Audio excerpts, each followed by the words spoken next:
Hello, everyone, and welcome to RFDL Week 3, Day 2. I'm Ecliptic Fades. I'm joined by Docky here, and only Docky. We got a bit of a short staff on the desk today. Docky, how are we doing today? Doing good. Doing well. Doing great. Good to hear it. Unfortunately for you, I know that you're still suffering from that last loss that you just witnessed in RLCS that's going on right now, but hopefully you're ready to see some exciting games today with the league that actually matters, the RFDL. Yeah, well, I'm hoping those games go more exciting, and I'll definitely be more hyped watching those games than I just was watching that one. So, definitely Yeah, excited. well, before we get into those games for today, we got to talk a little bit about yesterday. We did see some excellent games. Starting out with this first one that we had, which I guess you're not going to want to talk about too much. The Lumosity versus the Watson Gaming was actually a pretty good series from both teams that just seemed like Lumosity with Abbott on the squad now. This seems like a much well-rounded team. Yeah, I mean, they looked revitalized. They were very annoying to play against. The defense was incredible. I mean, I feel like Airlex in the first few games had probably close to 10 saves. So, yeah, they're good, and I think they'll be a really strong team moving forward. Yeah, I am excited to see what they can do. They look really strong on offense now too, but I think that they still have some issues they need to fix. As for a Waptic, I mean, you and I kind of know exactly where the team is sitting right now. It definitely needs some work to be done, but I think that you guys still looked like a pretty strong team overall. Just a few things to mull over in the next week as you guys get ready for your week 4 match. Yeah, I mean, obviously not a perfect team, so mistakes were made, and I think we're aware of that. So, obviously we'll have some, changing to do and how we approach stuff, but I'm still pretty confident overall. Yeah, I gotta agree there. I definitely think that, I mean, you can't say, that's a bad team looking at, your guys' record being 2-1 now, but, never like to get a loss so early on. But we'll talk about you guys, next week now, because that match is over. We then move to Dignipaws and Twisted Tails, and Twisted Tails definitely not starting off the league as they wanted to. Yeah, I mean, they have had some tough opponents, so I don't think necessarily think they're playing poorly. But I mean, I have started to see as the weeks go on, they do look better and better. So it's been a rough start, but if they can stick together and help each other out, I think they'll only get better. Like I said, we saw Baxis getting a hat trick and Liska scoring an insane flip reset double. So I think they've got a lot of positive things to reflect on. Yeah, that's for sure. And for Dignipaws, they were looking really good those first couple of games. Once they got to that game 3, though, they started looking a little bit shaky. And I will say, I saw Sylvie move onto some very interesting card choices, and I know I said this during the stream yesterday, but it felt as if they were underperforming a little bit, maybe trying to freestyle a little bit too much on Twisted Tails in that game 3, but they were able to bring it back for game 4, I'm pretty sure, and take that one in a 4 game. But Twisted Tails definitely gonna want to kind of look at this series with a little bit of a microscope and try to figure out how exactly to improve on their rotations and everything going into week 4, because they're desperately going to want to win going into that week. Oh yeah, for sure, and I do think that they can. Like I said, they did play, I think, better than they played last week, and I think they'll continue that. Like you said, Sylvie playing on the. That's just always, it's always terrifying when Sylvie feels comfortable enough to start maybe going for those more clip-worthy plays rather than trying to play smarter. That shot's still great from Liska though. So good. They have, like I said, they have so many good things that they can think about going forward, and I think they'll bounce back pretty strong. Yeah, and I definitely got to give Twisted Tails that edge. Like, at least even when they're at a deficit, they're still trying to score clips like that and still nailing them. So you definitely got to think that these guys have what it takes to take some of these top teams down. It's just not quite getting there early on in the season, but it's a long time to practice. It's a long season, so they're gonna have plenty of chances to get through that. But then we move to our next and last game of the day, Fox Clan versus Persian 1, and Persian 1 finally taking their first losses in games and match of this season. Yeah, I mean, can I say Fox Clan just looked so good.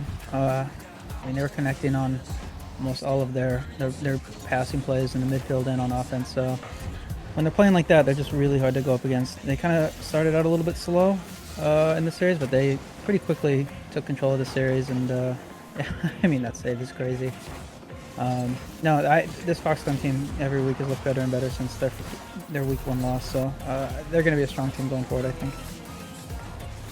Yeah, and Persian 1, just looking a little bit shaky on the game today, or yesterday. It just didn't seem like it was all working out for them. I wonder if maybe that was just Fox Clan playing to their potential.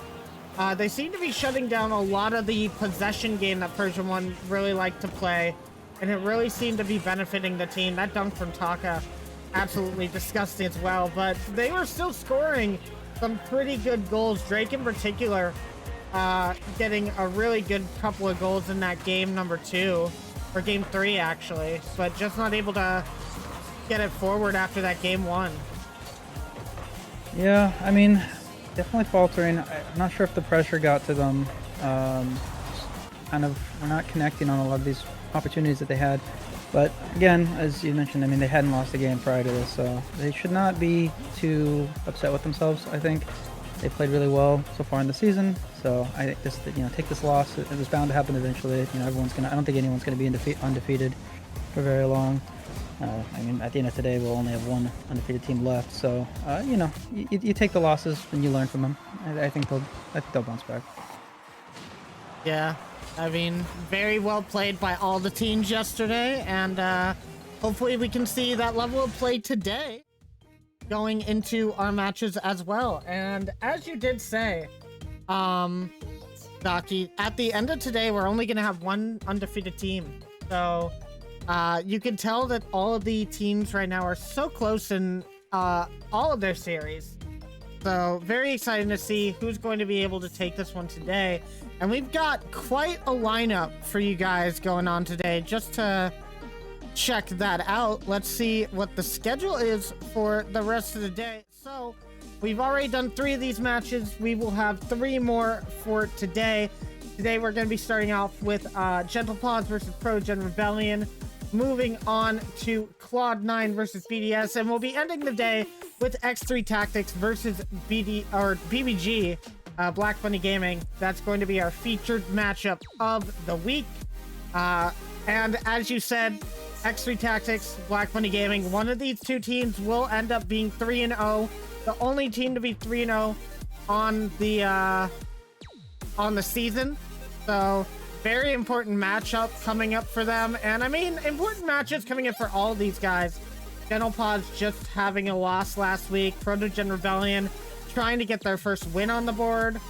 And Cloud9 and BDS, they're both, I believe they're both 1-1. So, I think that every team has something to play for today, Docky. Which match are you looking more excited for today? I mean, like you mentioned, the featured matchup we picked it got picked as the featured matchup for a reason. I mean, that's gonna be a good series, a good game. So I mean, obviously, I got my eyes on that one. But this first matchup that we have here, I think, is also going to be something that I'm really looking forward to watching. As you have Protogen Rebellion, who definitely want to win, and they have been playing really, really well recently. And the Gentle Paws, who had a poor loss last week, who are looking to bounce back. So 2 teams that desperately, I think, want the win here, and I think that'll create some good Rocket League. Yeah, for sure. Before we start talking about this matchup, we are going to go ahead and let you guys know what the leaderboard is looking like after day 1 of week number 3. So let's go ahead and take a look at that leaderboard real quick. You can see X3 Tactics up in the top there. Of course, they haven't had to play their game yet, so they are getting that game differential and goal differential above Persian 1 right now. Meanwhile, Awoptic down to 3rd, Black Bunny Gaming staying 4th, Dignipaws and Fox Clan moving up with their wins. Cloud9 moves down because they haven't played their match yet. Same with Gentle Paws, and then Lumimosity moving up to the bottom of that cutoff point for playoffs. Of course, only 3 weeks in. We're not really paying too much attention to that bottom 4. That's going to be after the mid-season tournament, where we start really focusing in on who's at the bottom. But at the bottom right now, Protogen Rebellion, Big Dragon Squad, and Twisted Tails will be down at the bottom right now. Twisted Tail's definitely going to want to look for that week 4 win to start bringing their stats back up. And of course, Docky, one thing to talk about is at the end of week 4, we do end the roster lock on a lot of these teams. And can we expect some roster moves to be had from some of these teams that are lower in the standings? I think we're gonna see. I think we're definitely gonna see some. I mean, there's already been some ruminations of possible transfers. Early on, just due to some due to scheduling conflicts and whatnot. So I think we'll see some change-ups after week 4. I wouldn't be surprised if there was multiple teams that are doing that. We'll have to see how that plays a factor on the standings and how teams have their chemistry set up. So, some teams might need to rebuild that chemistry and the way that they play, and we'll see. And going towards that mid-season tournament, how that will have an effect. Yeah, and I gotta be real. I think that this is going to be the best time for roster swaps to happen. It's going to give you a lot of time to kind of gel with the team before mid-season, especially with the new updated crew battle format that we're going to have that showcases a lot more 2v2 and 1v1 than we did last season. I think that that's going to be big to make sure that your team can gel really well, because with the teams being so close this season, Docky, anybody's going to be able to take that mid-season tournament, even the bottom teams. And when we get to mid-season tournament, the winning team moves directly into playoffs, no matter how low they are on the standings at the end of the season. So that's going to be a very big tournament for a lot of these teams.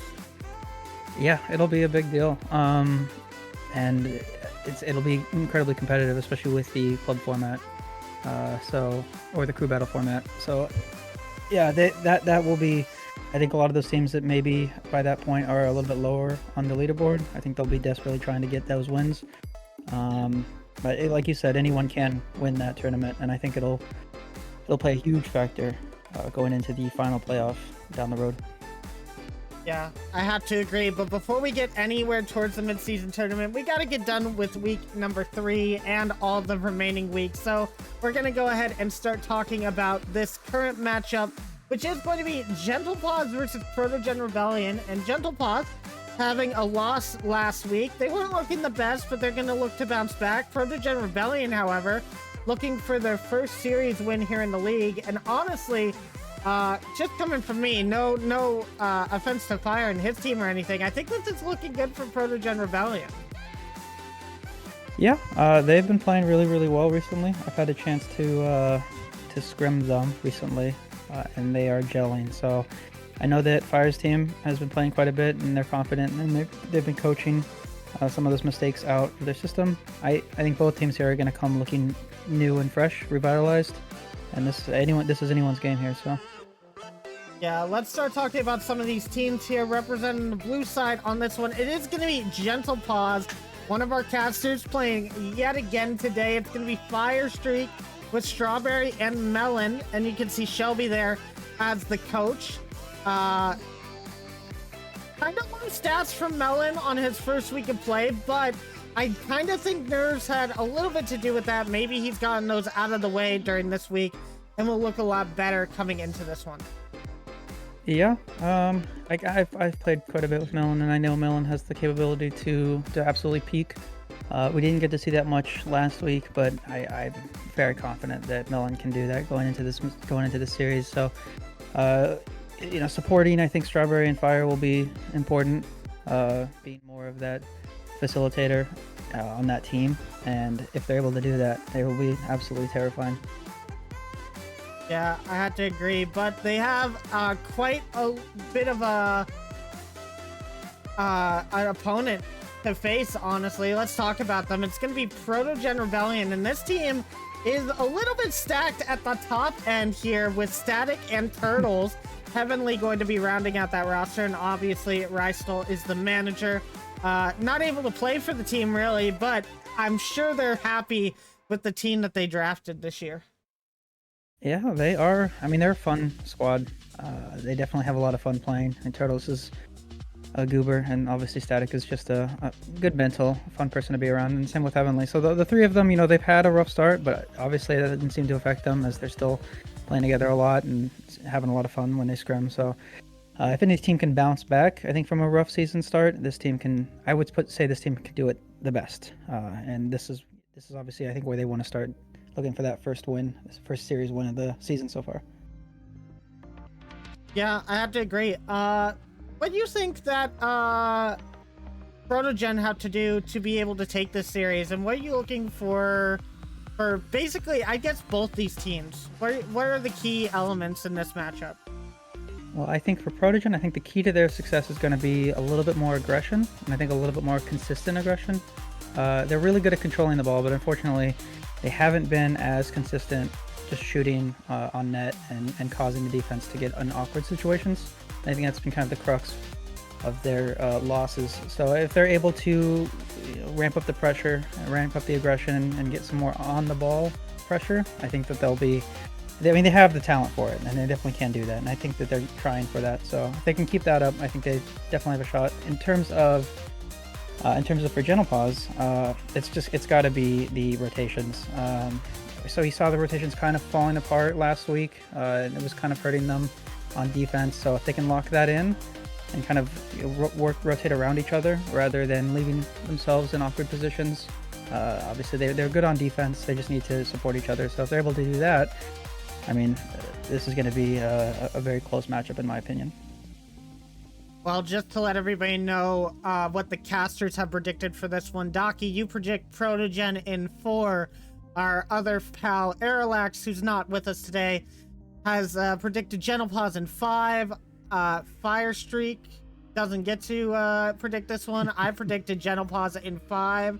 And our guest for the podcast, which is every Wednesday, if you guys remember to check those out, Protogen Rebellion in 4. So, seems to be a bit of a split desk, which is going to be very interesting. But everybody, it looks like we're about ready. So, without further ado, we're going to go ahead and get started with this first match of the day. It's going to be Gentle Paws versus Protogen Rebellion to start us off. And we're just going to see exactly what these guys can do as we get into this first match.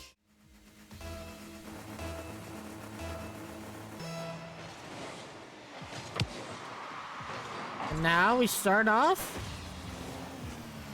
Gentle Paws getting immediately challenged, and Turtles is just going to start off the scoring immediately with a goal off of this pass from Static. And this is what I was talking about. This is great aggression. I mean, right off the kickoff, you got two guys upfield. Make the defense awkward. Turtles has pretty much an open net there after that pressure initial shot opportunity from Static. And with 4:52, Protogen takes an early lead. This is what you want to see if you're a Protogen. You want to see them on the more offensive side. And they are looking already to be incredibly strong early on in this game so far. I'm going to want to see Gentle Paws get out of defense as quick as possible here, as they're going to need to show some offensive pressure of their own. And knowing Fire Streak, that has been something that his teams have usually had a little bit of an issue with going into the league during Season 0 and maybe a little bit into Season 1. Of course, their first week looked phenomenal, but we're going to have to see what they can do against a very much more aggressive team in Protogen Rebellion. Now a shot from Melon going to come out, saved by Static, and will remain at that 1-goal scoreline. But Fire Streak going to have control of this one. A little bit awkward having to take it in front of his own net. And Heavenly going to try and find someone to pass to. Doesn't have much boost to go off of. We'll have to take this one over to the corner. Melon there to challenge. Strawberry going to have to go off this back wall. No touch from anybody on the offense or defense. And we remain in the Gentle Paws half. Yeah, and I'm seeing a lot of aggression coming out of this Protogen team. They're doing a really, really good job of maintaining the pressure when they have it. It's exactly what you need if you want to win this series. It looks a little bit awkward, I think, here in the midfield.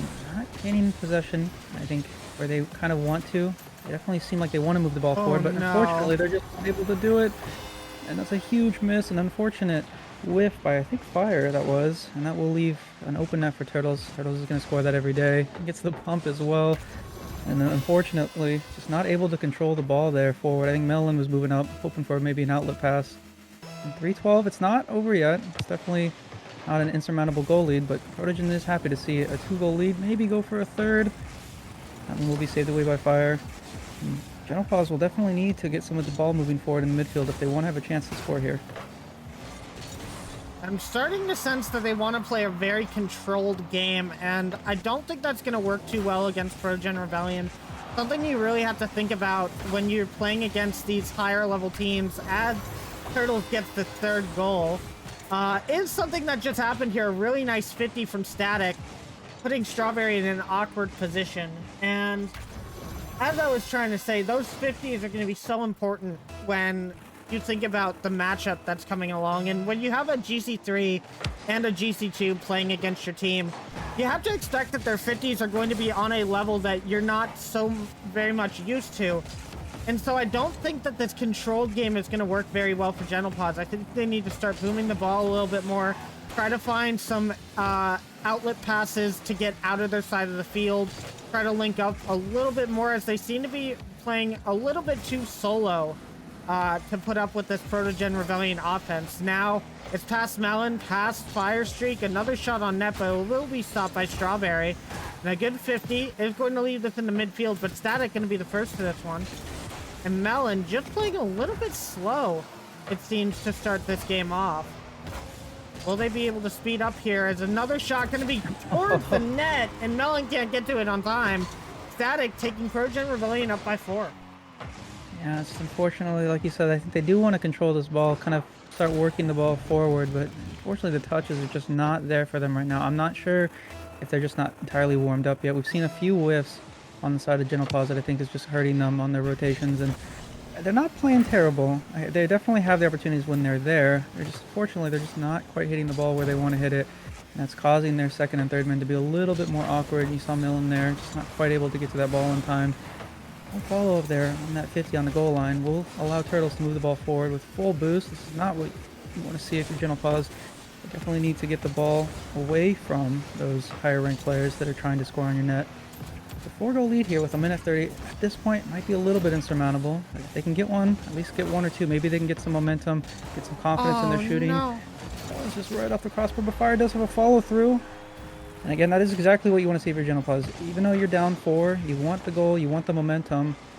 Slight miss from Millen, but that does leave an open net for Fire Streak, and Fire Streak will slam that in the back of the net. 1-4, 121 left. Not quite over yet, but we are seeing to see some momentum picking up here for Gentle Paws.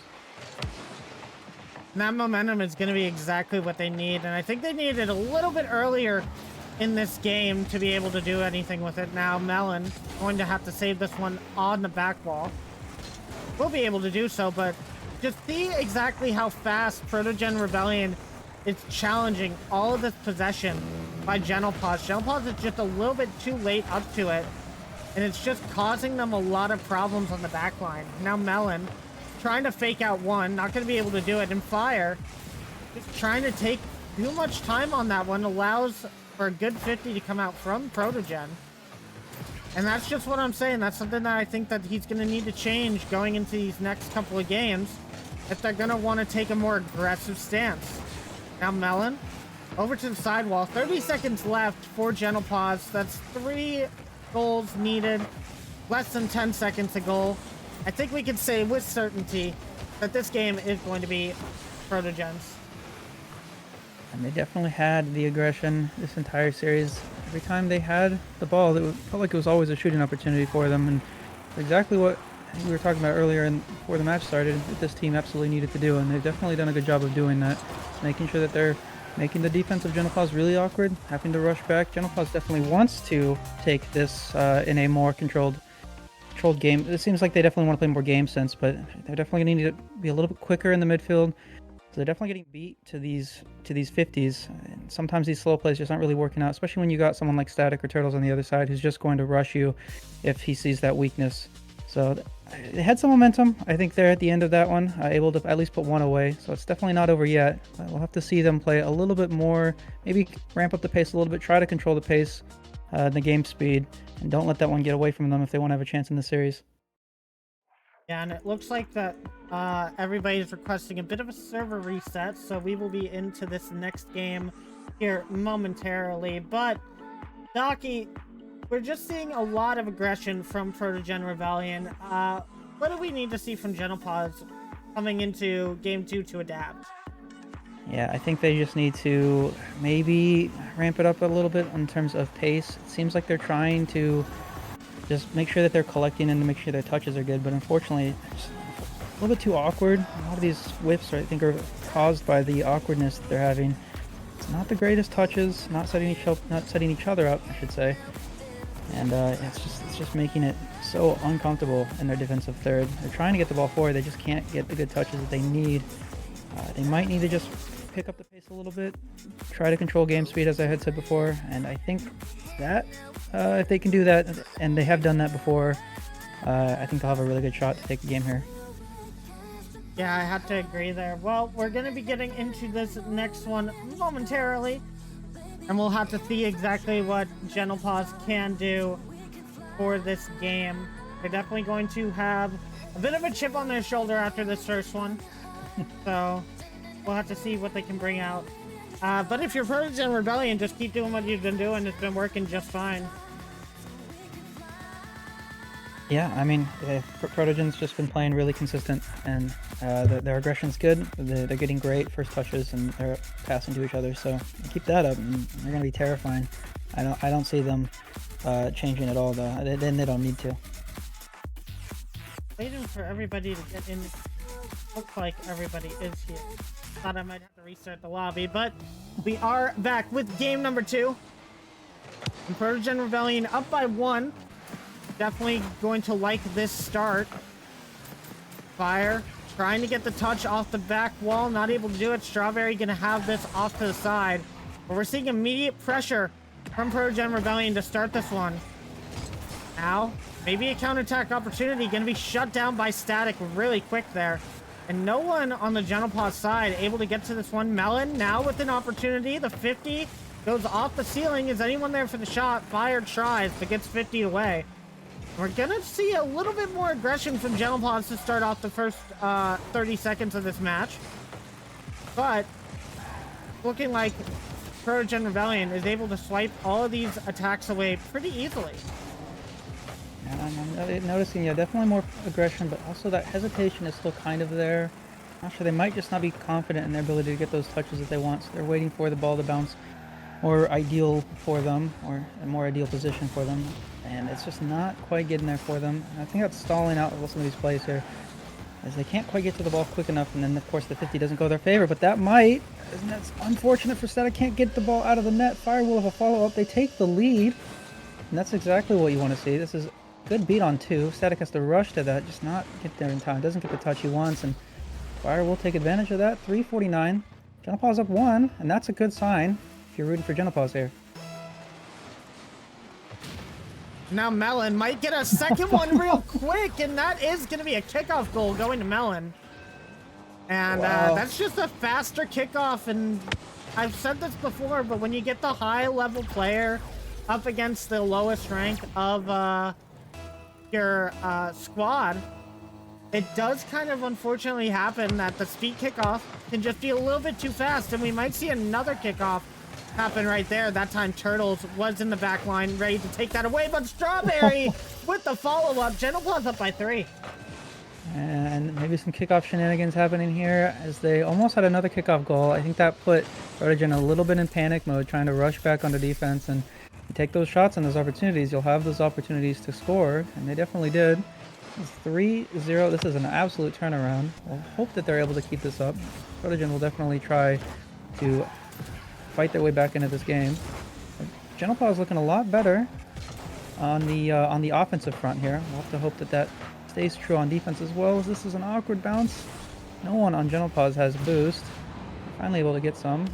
Strawberry though, no boost in order to make a play here. We'll have to play for 50, does not get the 50. So Millen will have control. And again, this is good. That might just a little bit off to the side. Again, this is great offense. I love the offense that I'm seeing from Paws. They definitely recognize that they needed to take more shots on net, and they're doing that, and they're doing a really good job of that. That's why they have the lead here. 255. Gentle Paws team is looking a lot better than they did last game. Now, Heavenly with the shot. It's going to be a little wide. Melon's going to put that to the side anyway. Static is going to have a pass out. Turtles looking for the double tap. Not able to find it right there. Strawberry going to have to take their time. Not a lot of boost in the tank to work with. Static looking for another opportunity, but Melon going to be up. And a demo coming out from Heavenly might open up the scoring for Protogen Rebellion, but it's off to the side. Static shot. A little bit misaccurate there. That's going to plague them a little bit as they want to come back here, but Heavenly does get a good bounce, and no one from Gentle Pods can keep it out of the net. Unfortunately, Fire, I think, missed that ball, which gave Heavenly a free bang, and such an awkward position for Melanus to try to race up to that one. Misses the touch, and then that's so difficult when the ball's bouncing down above your head. You have to try to figure out where the defender, or where the shooter is, where the ball is, and where the shooter's going to hit the ball. It's such a difficult position to be in. And 3-1, so they still have a 2-goal lead. That's a nice cushion for Gentle Paws, but Protogen definitely trying to fight their way back into this as they're already back on offense. They're not letting this get away from them. Of course, as I say that, that might go all the way. No, it's a little bit off to the side. But Gentle Paws will have possession here. We'll try to go for a clear from Protogen. It's a nice touch from Strawberry, though, but Turtles goes for the bump. All three Gentle Paws members are stacked up. On defense, Fire's got a out. Melon has full boost, so this should not be too difficult. Let's get a nice touch, but a little bit too heavy, so Turtles might be able to make a play on the ball and does.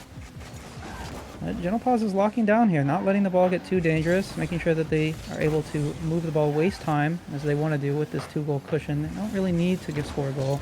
They can just keep the ball out of their net here for the next minute. This is such an awkward bounce, and Heavenly will take advantage.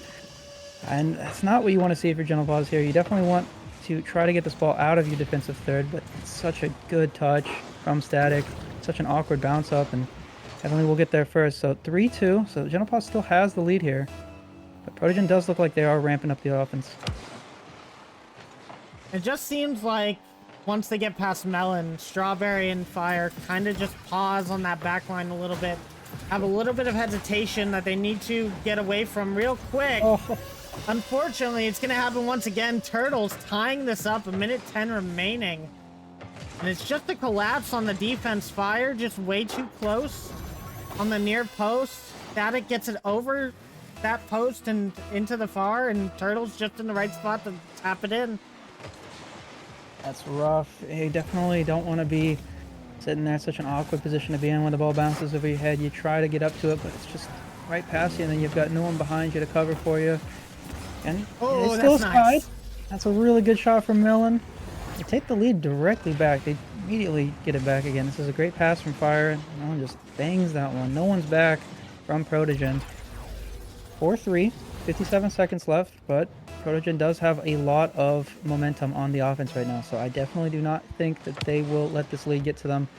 I'm sure they will look for the equalizer as soon as they possibly can. And with less than 50 seconds left, they're going to have to find it quick. However, we know Protogen can come back in these sort of situations. Now Turtles having to do a little bit of the defense right here. Are getting a bump on Fire as he goes up for this ball. Heavenly with possession and a really good 50. But unfortunately, it goes right to Fire, who spawned in on that side. Now, Gentle Paws looking a little shaky in defense. Fire doesn't have any boost, and Melon is going to have to rush in to clear this one. Doesn't get the boost as well, though. That's going to allow for a little bit of a counterattack. 14 seconds remaining. And Static looking to find a pass. Turtles will have this midfield. Static is up for the shot. It's out. Turtles gets it close, but Strawberry gets a critical save. And with 1 second left, it's still going towards the net. Fire keeps it alive. Oh, and Turtles gets a touch. Is it going in? No, it's off the post, and Gentle Paws is going to win this one. Oh, breathe a sigh of relief if you're Gentle Paws. That was close. Absolutely. I mean, good poise from Gentle Paws to keep that one out of the net, but that was an onslaught there in those last 10 seconds or so. And they'll be happy to take the win, but that definitely was not easy for them. Series is even, but my goodness, what a finish to that game. Yeah, I can't say I was expecting it to get that close, but my goodness. What a scoring game from both of these teams, but it really looks like Gentle Paws finally put on the offense, and that's exactly what they needed. Yeah, definitely. I mean, they look more controlled. They definitely look like they had more control over the possessions that they had. So the scoring opportunities they had last game that they were maybe missing on, they're scoring on now, which is good if you're this team. Maybe need to lock down the defense a little bit more. Yeah, a ton of goals going in your net here from Protogen Rebellion, although they are really good on those offensive attacks that they've been having. They've been playing super aggressive, which is what you want to see if you're rooting for Protogen Rebellion here. You definitely want to see the aggression coming out of Protogen, as they've been doing that. But Gentle Paws, they seem to be playing a lot better, a lot tighter on some of these offensive attacks they're having. That last save was just so close to going into the net. That was really close from everybody. But we'll have to see how Protogen try to adapt to this play style for Gentle Paws as we get into game number 3. Gonna be a really important win here for either team. Winner goes to match point in the series.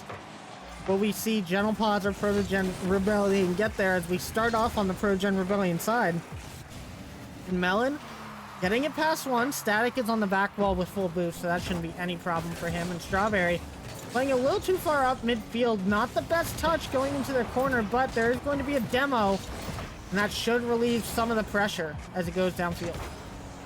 Yeah, and again, I'm seeing hasn't been connecting, but they are playing. I think they are playing the same way they played last game. I'm actually kind of happy to see that they're. And of course, I just jinxed it, but I was going to say I'm happy to see that they haven't changed their playstyle. They haven't tried to change too much. They just knew that they could play their playstyle better, and they have been doing that. Unfortunately, though, as I say that, we do have a miscommunication, some missed touches, and some misses in the defense that allows for kind of a free shot there. That is a tough angle, as a really good shot comes through to give Protogen the lead. So we might have a kickoff goal, not quite. So this is still dangerous. Fortunately for Protogen, Millen will have the save.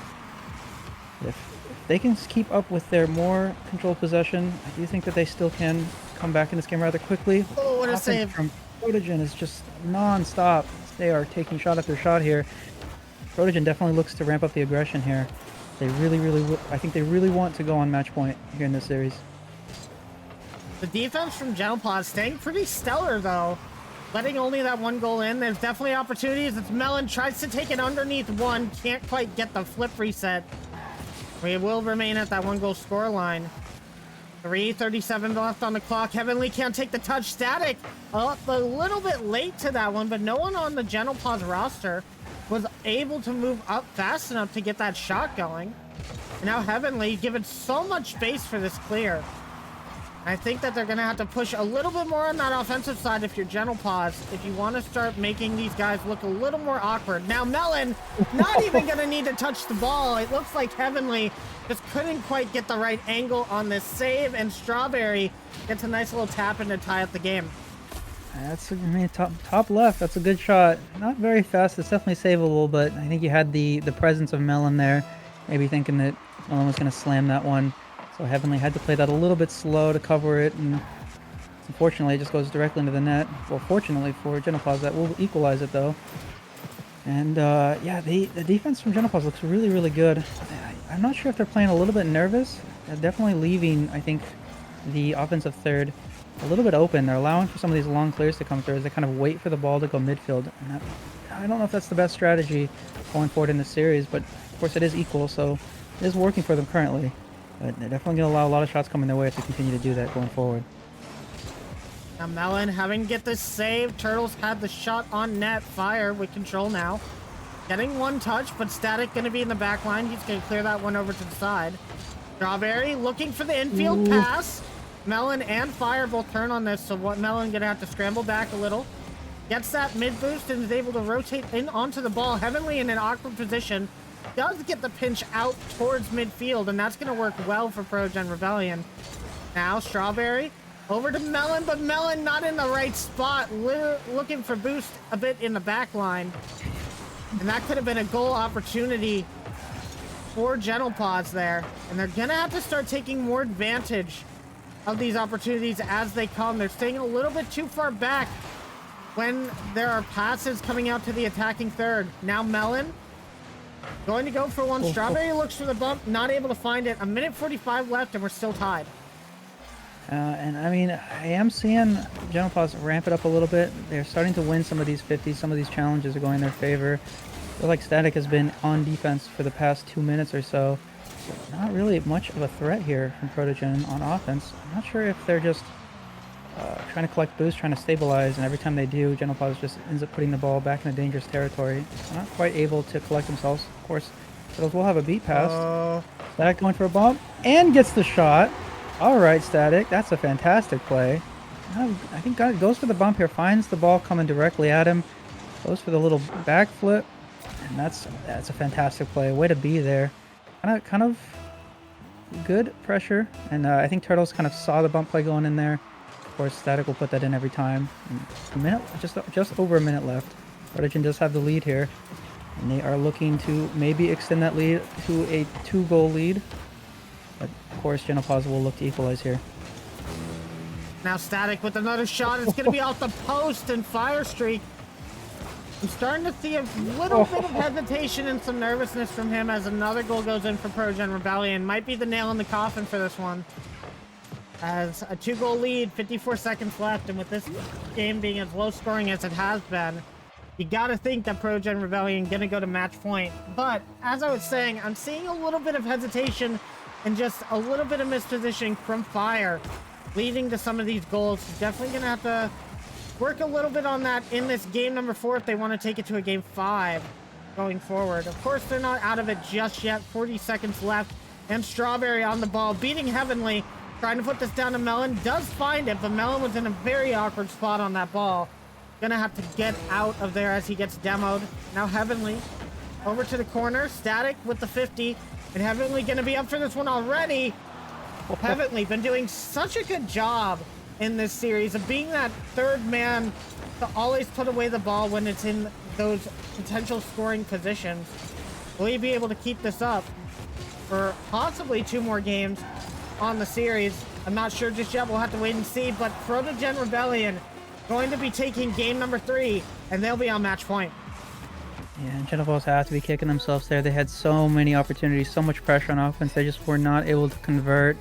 And as soon as they lost that pressure, Protogen just flipped the momentum, and they were able to score 2 off of it. So, not poorly played from General Paws that entire game. They played very well, I think, in the early first 2.5 minutes of that match there. But fortunately, they just lost the possession and the attacking that they had, and of course, Protogen took maximum advantage of that, able to take that one, and are now on match point.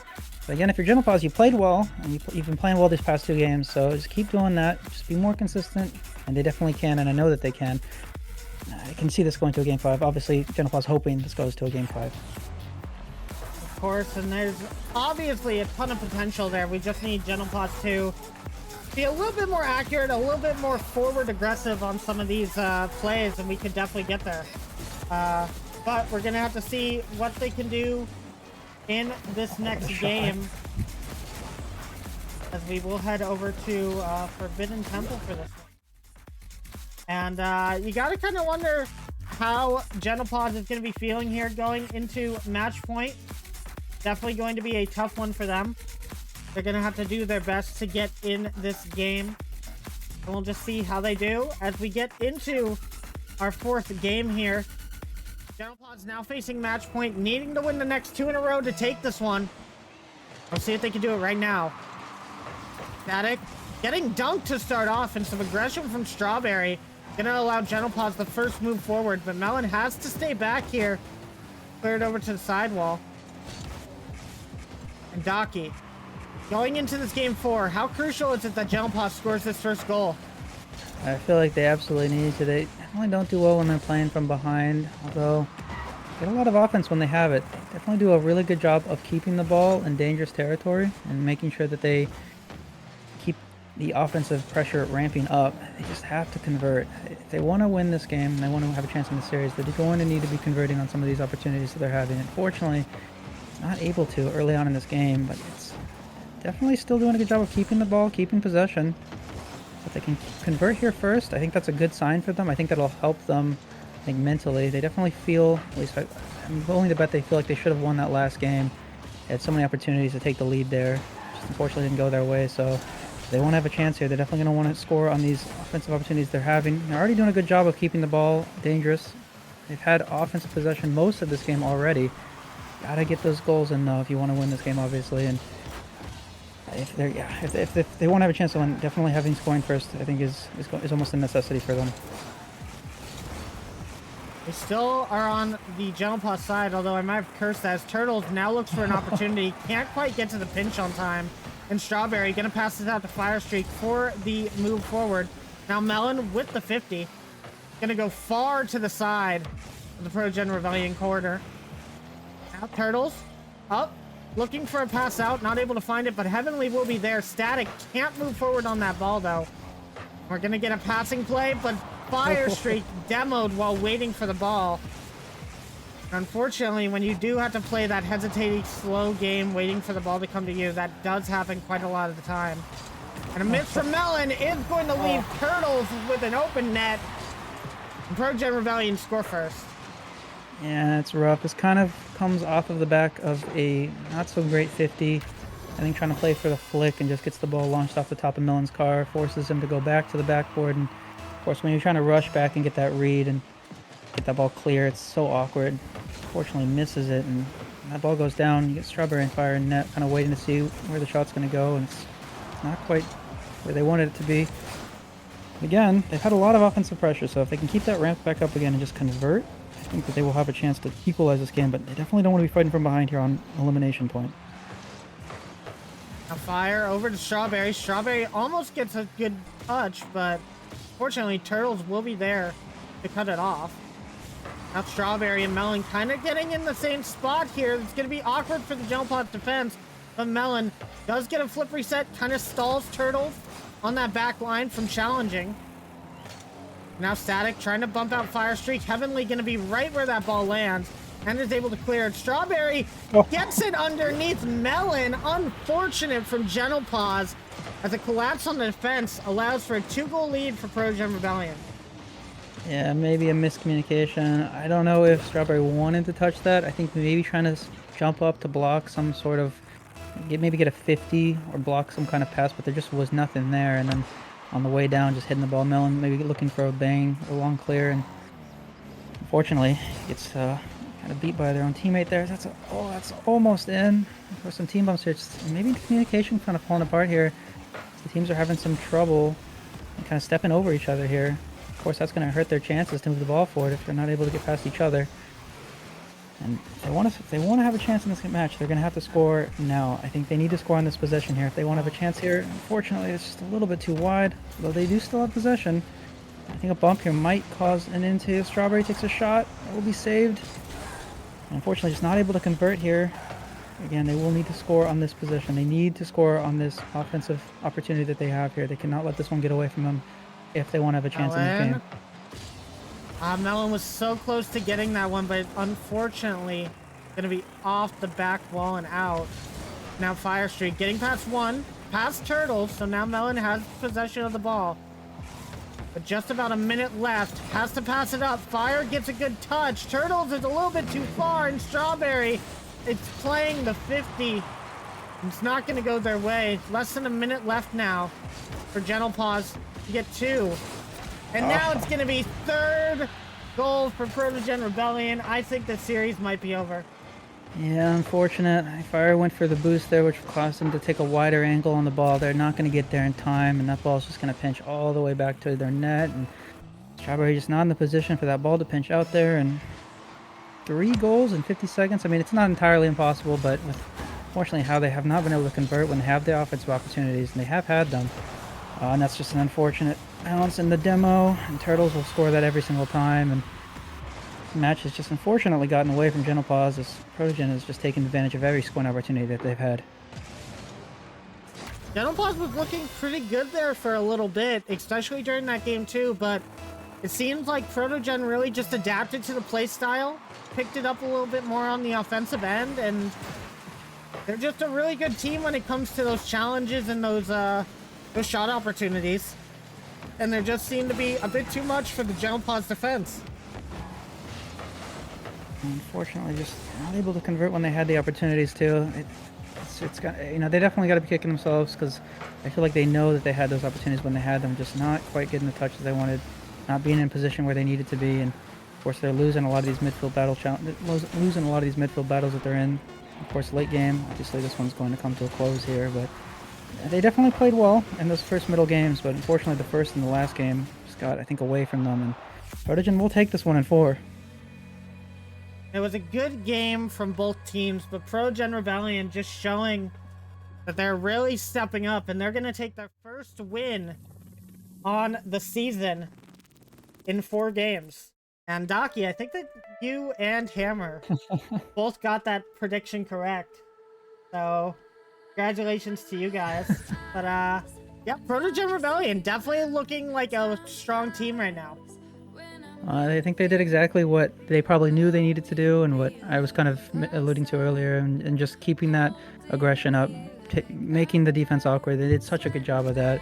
It almost felt like Paws was kind of afraid to challenge the ball in the midfield sometimes, maybe waiting for a ball to come their way that they could make a play on, and it just never happened. And they were getting so many awkward defensive rotations happening because of that, and I think that came to bite them, especially in that last match there. They're just not quite in position for a lot of those pop-outs. They went dangerous territory, and they definitely have the ability to recover from that, and I think they will, but they definitely need to take a look at those replays, figure out exactly what went wrong in the midfield there. Yeah, I have to agree. But guys, that is only our first match of the day. We've got a couple more getting ready for you, so we're gonna go to a quick break, and when we come back, we're gonna be having Quad 9 playing against Team BDS. We'll catch you guys after the break.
Open your eyes and see the people chanting, slowly falling apart. The silence causing an earthquake. I'm wishing upon a star. This time I'm feeling higher, and I know I can be taller. Shadows causing an outbreak. I'm turning the light. We're gonna light it up, oh, light it up, ooh, light it up, causing an outbreak. I'm turning the light. We're gonna light it up, oh, light it up, ooh, light it up, causing an outbreak. I'm turning the lights on.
Hello, everybody. Welcome back to RFDL Week 3, Day 2. And, Docky, who's this guy? Who's this guy with us? That's a good question. Who is this? I don't know, man. I just got you. Yeah, everybody, welcome in Rex. Guest for today, showing up on the desk, gonna be casting the next couple of games with us. Happy to have you back here, Rex. It's been a while since we've seen you on RFDL. Yeah, I'm always happy to have out. Let's see what we can get today. Yeah, that's for sure. And I do gotta see, because a chat just asked, did you do your pre-RFDL tilt queue? Because I know that's part of your ritual. I mean, usually it's post RFDL tilt queue. I'm usually in a pretty good mood before I lose an RFDL, so I Yes, just that's hit fair. Champ 3 again, so if that counts, I guess. Okay, well, just don't play any rank today because you know what's gonna happen. But we did just watch Paws and Protogen Rebellion play, and Protogen Rebellion looking like a strong team right now. Yeah, I mean, they definitely did what they needed to do. They played very aggressive. They played really strong. They look revitalized. They were able to make Paws look incredibly awkward throughout most of that series. So yeah, good on them. Rex, did you watch any of that last series, or were you AFK getting ready for casting? Oh, I had to really get ready mentally to, get back to this challenging job, so I wasn't able to see that much, but I hope it was as entertaining as you guys say. Well, it definitely was, and I guess we're gonna have to see if Protogen Rebellion finally take Turtles away from the orphanage. I heard that they had some secret strats to get him in the right mindset for playing against Paws today, and it seemed to have worked out. But yeah, no banishment for Turtles this week. Maybe we'll get that if they lose again, but we shall see. But guys, our next match is coming up, and we have Cloud9 versus Big Dragon Squad, and this is going to be a very interesting matchup for these two teams. Yeah, I am excited to see this one. I've heard that maybe we might have some subs in. I'm not entirely certain on that. I'll have to see when the player cards come. But I definitely think this will be exciting. I think both teams are desperate here for a win, like the last series. Especially early on, those wins really matter just for mental. So, yeah, I think it'll be really exciting. Now, this is where we check to see how updated on the RFDL lore Rex is. Rex, do you know who is on each of these teams yet? Yeah, just give me a sec to look it up in the master sheet. Oh, wow, okay. Okay, she's cheating, guys, he's cheating. Guys, fill me in some league lore. What's the storylines to watch out for here? So, storylines to watch out for in particular, Cloud9 has been without a second player for the last couple of weeks due to an unfortunate accident and injury for Devil, so they are no longer on the team. Big Dragon Squad was originally a team managed by Yuki, who then had to drop out due to some personal reasons, and Meezer had picked up the team as manager. And I hear they're bringing on a sub today, so let's go ahead and talk about the teams here. Let's talk about Big Dragon Squad here first, as they are going to be bringing on the sub. And as I said, it is going to be Meezer, it's going to be Rue the Fuzzy, and coming in for Maxi today, it's going to be Reverb, which is a very nice choice. They just joined as a sub this week, and they're already getting their first match. Yeah, I mean, I've played a bunch with Reverb. Reverb can play insane when he's feeling it, when he's confident. Also has a tendency to troll a little bit if he's not so confident. So we'll have to see which Reverb we get. If we get Reverb on the backfire, that's not a good sign for the opponents. So yeah, Reverb has a high ceiling. He is Grand Champ though, if the indication on the sheet was correct. So I think those higher level teammates are always going to be a little bit better to adapt to whatever they get thrown into with Big Dragon Squad. So let's just hope for them that that's the case here as well. Definitely. Yeah, I think Reverb is going to be extremely scary in this one. And we'll just have to see how he plays. But we do have our next team going up against them, it is going to be Cloud9. And there's been a little bit of a roster change on this one, too. As you can see with the official player card, we now have Volpic, Ecliptic Fades, and Factual Data going to be a full member of the roster. This will be interesting. I mean, we saw Factual last season play very well for Paws in Season 0. I mean, just an all-around solid team player. Not the biggest shot creator, but just a guy you want on your team to fill in that kind of rotational player that helps in threes a lot. Helped Paws last season, and I think is a bonus to anyone that picks them up. So I think that Cloud9 will be, in the long term, not just in this series, will be better off. I think with this pickup, I think they'll thrive. So how is Cloud9 holding up with own goals this season so far? There's only one on the season. So, we're gonna hope not. So we're still working on that. We're doing our job. We're doing our job. We're trying to make sure that Fire goes ahead of me in the own goals per game category that we are definitely keeping track of. But the best thing was, as Golden wants to mention in chat, the first goal that Fox Clan did get was an own goal. Literally, the first goal of the season was an own goal. So, you know, that was that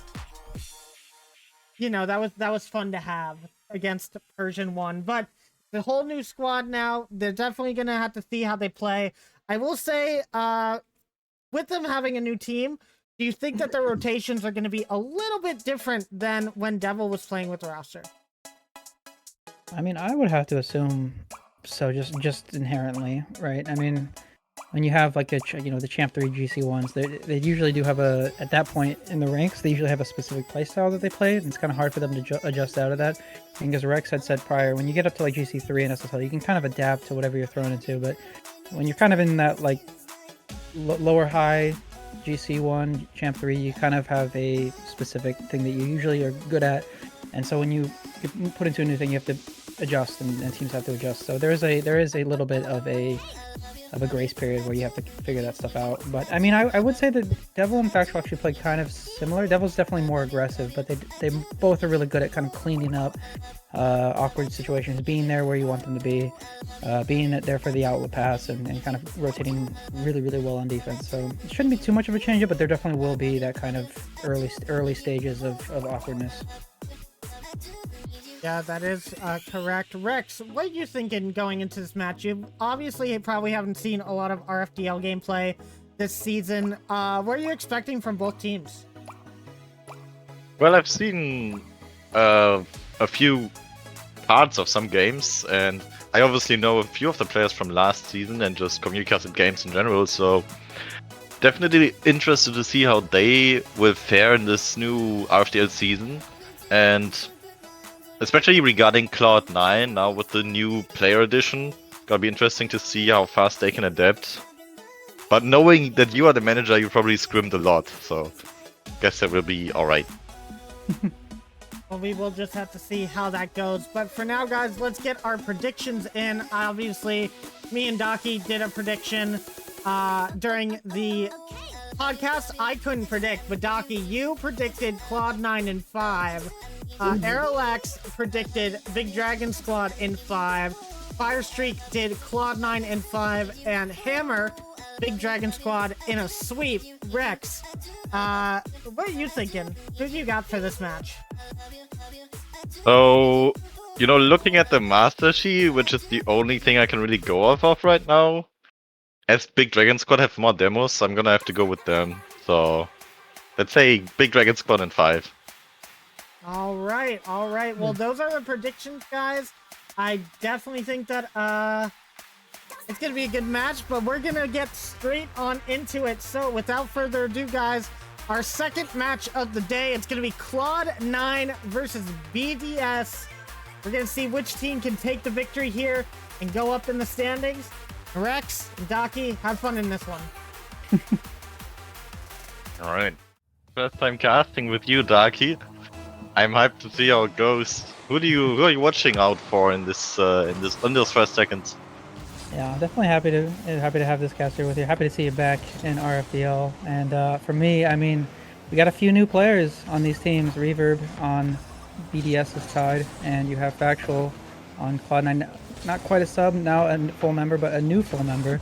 Probably just as much experience as Reaver has, but I mean, already 1-0. This is a fantastic kind of corner play here from Factual. Gives Voltec kind of a free shot there. Reaver's a little bit awkward coming with the backboard. And as I said, looking out at Factual data, and Factual showing why he's such a good player to have as kind of that rotational setup guy, kind of being there where you want him to be at all times. Yeah, I think BDS's defensive rotation lacking a little bit there, just not filling up the space that was created by Cloud9. An early goal for them. Definitely gonna be happy to take an early lead here as the ball goes into the half once again. This time, Pixel can keep it out. Who's that again? I believe that is Ruse the Fuzzy. I think their man. name now. Yeah. I have We'll to get learn every them. new name. Yeah, we'll have to get the names down. Oh, but a quick shot on the net. Can they keep it out? They actually can. Cloud9 with a great effort in defense against BDS.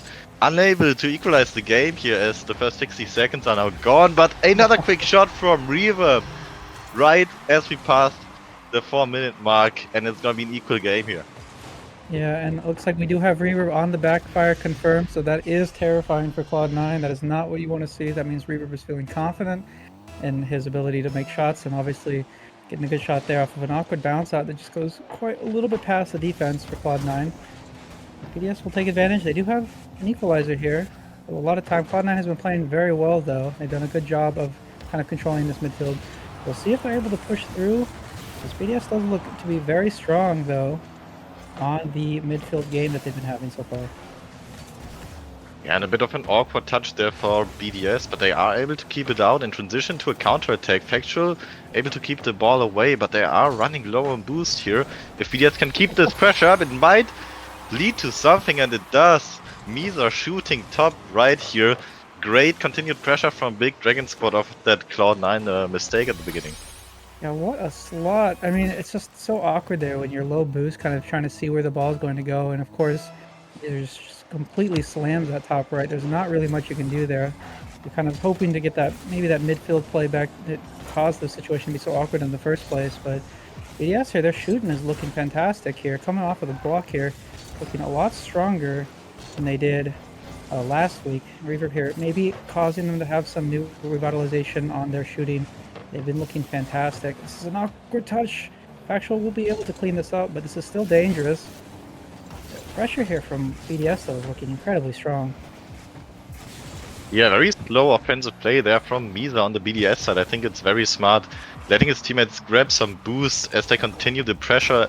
A opportunity here for Cloud9. They get into BDS's side, but BDS seem to have more control over the game right now, as they are quick to get the ball back into the blue half here. And it's going towards the net. Factual data ready to keep it out though. And as we hit the halfway point, BDS still up by 1. And I have to agree with what you just said there, Rex. It looks like BDS just has entirety control. They're just able to control the ball, allow, like you said, allow time for their teammates to get boost. And that's just causing this offensive pressure that they have here to just last so incredibly long. And then when Cloud9 finally gets the ball out, they're just met entirely on low boost and not able to really do much not really do too much with it, rather. This is an opportunity though for them now. Reaver a little bit awkward, but is able to get a backflip. Maybe a little bit of a save here. Maybe an opportunity for Cloud9, but again, just BDS is all over this, and they have the boost advantage currently at this moment. And you have to think, if Cloud9 wants to come back in this game, they might need to take more possession here, maybe in the midfield. Yeah, and I love to see how Misa is taking all the time that he's giving from Cloud9 to get in the best position possible to set something up here. A little bit of boost grabbing miscommunication on BDS's side coming out sometimes here, and the Cloud9 opportunity going to the wayside here. But they are able to get some pressure here. Ball in front of the net once again. No one there to follow up. 80 seconds left on the clock. And BDS struggling for a few seconds there, but able to regain their footing. And even though the ball is still in their side, it's still not looking too bad for them. A double commit from Cloud9, but BDS not quick enough to follow up on it. And 1 minute left on the clock. This one might lead to something, as we see, who was it, Rue, I think, going for a play, but it's gonna get blocked away from Cloud9. And there has been some opportunities for Cloud9. They just have not been able to get them. I think every time they get on offense, they have to move so incredibly quickly, or else it's immediately bang back, as we see, back to their own side. The opportunities are very limited, so you feel like the shots that they're taking just are a little bit rushed, as they feel. It's unfortunate. Maybe an own goal there from Voltag. Unfortunate ball goes just their way. They have to rush to every single ball. The pressure is non-stop, and the touches they're just not getting the touches they want because they feel they need to go to the ball so quickly. And 3-1 with 33 seconds left, you have to think this might be the game here. BDS might take this one. Yeah, as you said, a little bit unfortunate there, but a kickoff goal for Cloud9, bringing it right back to a 1-goal difference here. 30 seconds, that's more than doable for them. But yeah, as I wanted to say, I think Voltec, you can say it was an own goal, you can say it would have bounced or it would have gone in anyway, but you really have to go up for the read there if you're Voltec. Try to save the ball, and he didn't get it, but it's not too bad, as we see Cloud9 with the kickoff spreads coming in hot here. 20 seconds left on the clock though, and if Riva can score this, it might be the game. It's going on the backboard, bouncing out, and Cloud9 with 1 or maybe 2 opportunities left to get us to an overtime. 10 seconds on the clock, the ball in front of the net, but Misa saves it to the side, and Big Dragon Squad might just hold on to the lead right here as the ball goes towards Cloud9's net. 1 second on the clock, have to keep it up. Now the own goal angle for Cloud9, it's not going in. Ball is still in the air, and Big Dragon Squad are trying to get it down, and it might just be here Big Dragon Squad take the first game. Yeah, definitely a lot of opportunities there for Cloud9, but BDS just had so much control throughout almost the entirety of that game. The pressure that they had felt non-stop. It almost felt like it was overwhelming for Cloud9. You could almost feel how quickly they needed to get to those balls before it was immediately put back into a dangerous position for them. And I think that's coming back to bite them. The speed that BDS is playing at just is incredibly fast, and it can be difficult to keep up with that if you're not incredibly used to that. And I think we're starting to see some of those jitters. Maybe the new team for Cloud9 just not quite clicking at this moment, but definitely BDS though looks so incredibly good. Absolutely, we get back to this first goal for Cloud9 here. The only one that really stemmed from a, well, let's say a skillful play. The other one, kickoff goal, obviously, a little bit of mechanics and strategy as well, but this one, you could see the gap in Big Dragon Squad's defense, and I think if Cloud9 can just get some continued pressure, then they will be able to score a little bit more, and I think that's something they really have to go for in this next game. Yeah, I definitely agree. I mean, you could almost, yeah, like I said, you could feel that they felt maybe a little bit nervous with how quickly they had to go for some of those, and I don't think they were recognizing the openings that you were talking about there on defense that were kind of there, and if they can kind of regain themselves, get a grounded footing on defense and push the ball forward in a controlled manner, I think they definitely have a shot here to take a game here, but they'll definitely need to adjust, I think, the speed at which they're going for some of these offensive plays. We once again see, though, a repetition of what we've seen in Game 1, Cloud9 getting into the offense. This one, though, does not work out as it did in the last game. Instead, BDS quick with a counter-attack double commit from Cloud9 there, and Factual just not back in time to make any touch on that. Has to go up for it, gets beaten. BDS up by 1, 13 seconds off the clock. Yeah, and you could almost feel that Cloud9 felt like they needed to get an early goal, maybe to set the kind of pace, set the stance on the game, and yeah, there's a little bit of a desperation maybe to get that first goal. They felt like maybe Fade felt like he needed to go up for that quickly to make it a little bit more awkward, but unfortunately it came back to bite them as Factual's left in an awkward situation, and again, Factual does get a nice touch out, but again, the pressure from BDS is just non-stop. It really need to see maybe this ball getting pushed out of this defensive third, maybe make it through the neutral third and get some of these attacking opportunities. There was an opportunity there, just unfortunate miss from Factual. Well, I think might put an end to that one. There is some offensive purpose here, but just not quite making it, not quite connecting on some of those passing plays, and BDS will be all over that. Yeah, BDS still very much so in a good defensive rotation here, always having someone back able to make a touch. This one though might get a little dangerous, as we see a miss flick from them as well, but not read by Cloud9, fortunately for Big Dragon Squad, as we will remain with a 1-goal lead here. A fake out, maybe more of a miss there from Big Dragon Squad, is going to keep the ball in the blue half. Can someone follow it up? Rue will try reverb into the midfield. A shot from Misa, and it's gonna go in. 2-0 lead, and a beautiful passing play from Big Dragon Start. Yeah, this midfield pass from Reaver is so good, and the slow shot from Meezer sees Factual up top, shoots it low. Factual has to shoot down for that. That's so hard to do. You're trying to read the bounce. You're trying to, at that angle you're at, it's just so hard to get down and make a play on the ball there consistently. And it's a really, really good slow down, low shot from Meezer. 2-goal lead. With how Big Dragon Squad has been playing, as that might just go in, but no, Voltec will have the ball out. I was say how BDS has been playing, this 2-goal lead just seems gigantic. As you can almost feel maybe a little bit of desperation from Cloud9 as they feel like they need to get a goal as soon as they possibly can. Oh yeah, absolutely. I think it's a very, very nice thing for them that little pinch that BDS almost scored there has been saved by Voltec. Otherwise, the Mantle would have taken a big hit. BDS though not letting down on the pressure. Misa with a great read off the backboard, puts it straight middle, and Reaver with an easy follow-up. BDS playing out of their mind right now. Looks like Cloud9 doesn't even have a chance. Yeah, and that's such a good pass there. You can almost think that maybe he had the double there, but just goes directly to the side. Both were maybe anticipating that to go towards the net, waiting for the ball to bounce, and Reaver will just be there quicker. The 3-goal lead, BDS might be running away with this one, as they just have so much consistency on the offense. It is very difficult to keep up with this pace. And Reverb has adjusted, I think, to this BDS playstyle so incredibly well as a solo play comes through. Incredible double for Reverb, and they take a 4-goal lead. I mean, you'll love to see that if you're a big Dragon Squad fan. Reverb with a smooth play gets it around every defender there. Cloud9, nothing they can do, but they still have half the game remaining. I do think that they have to switch up their strategy a little.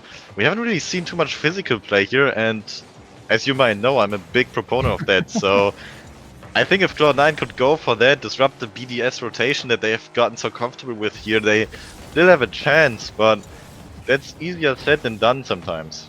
Yeah, I actually have to very much agree with what you just said there. With this high-speed offense that BDS is playing with, you have to think that maybe some demos could come through here to put a stop to it, but as I say that, Voltec will get kind of a nice bouncer. Good pass from Fades, puts Reverb in a little bit of an awkward space on low boost, and Voltec hits that top right.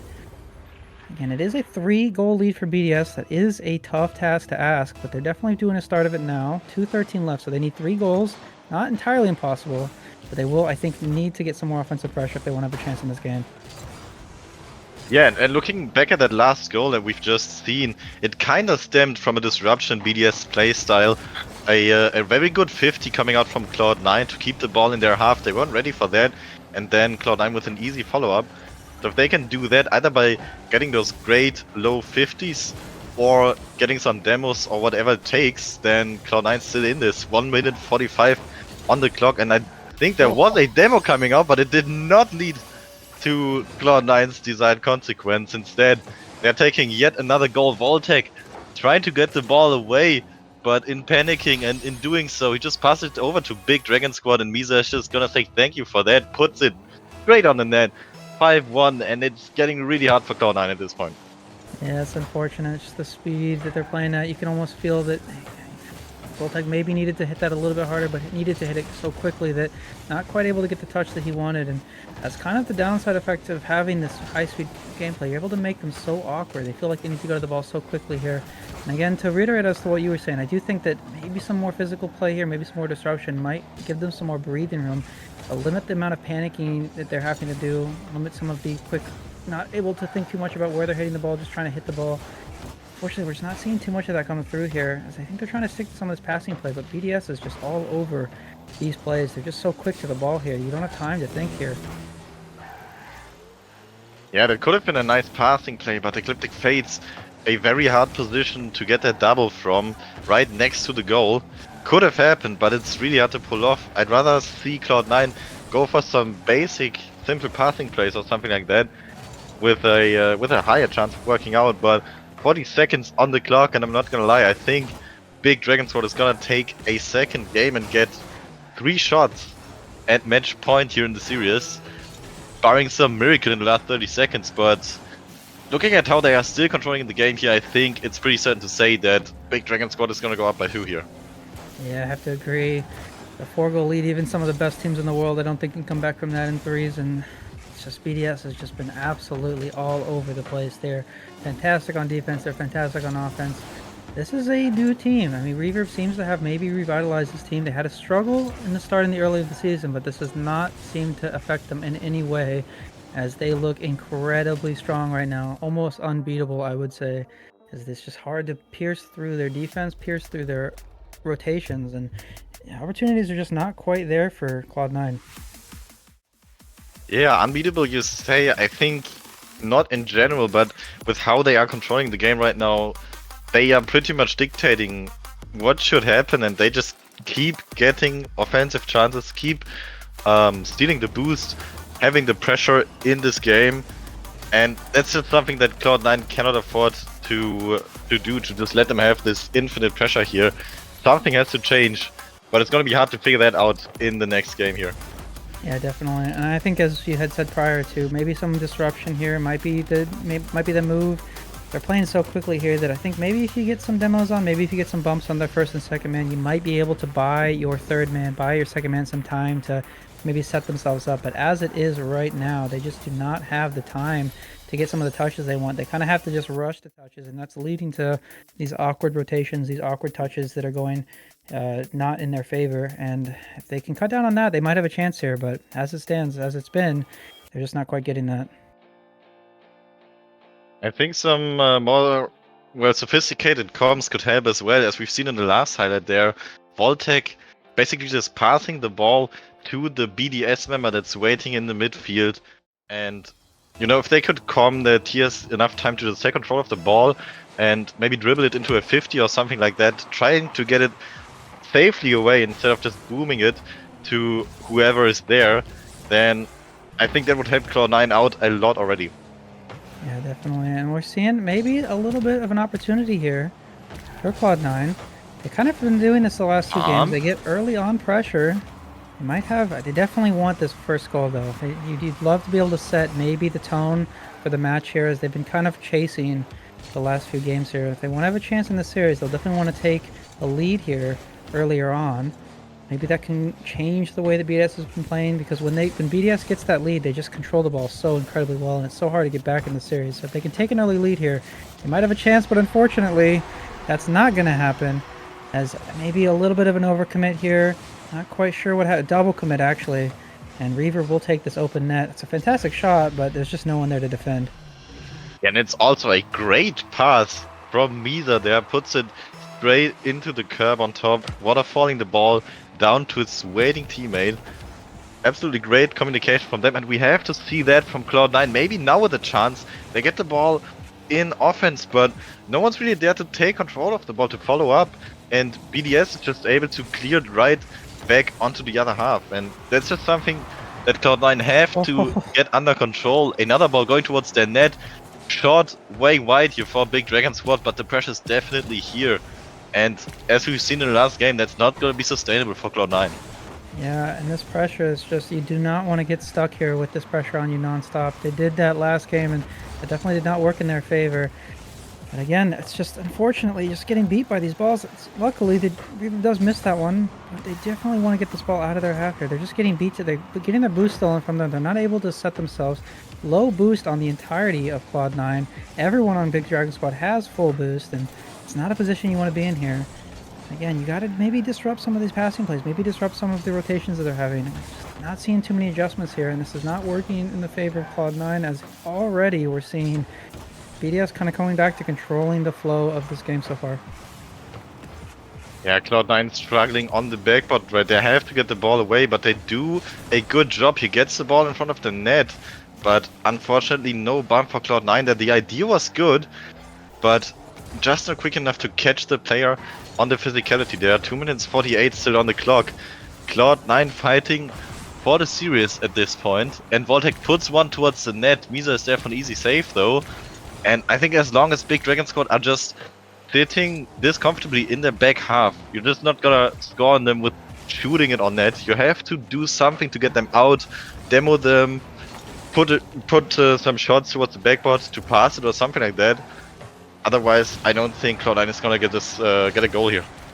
Yeah, you have to think that maybe just they have a consistent pressure. Every time they might have a shot there, they have one shot, and then it feels like it's already back into the midfield. But as I say that, this is exactly what you were saying, Rex. This is what you want to see here. You want to see continuation after the first shot, and this is exactly what Factual is doing. A good shot from, I think that was Fade there to make it awkward, and Factual is there to get a good angle there. They do equalize. Maybe some life here from Cloud9.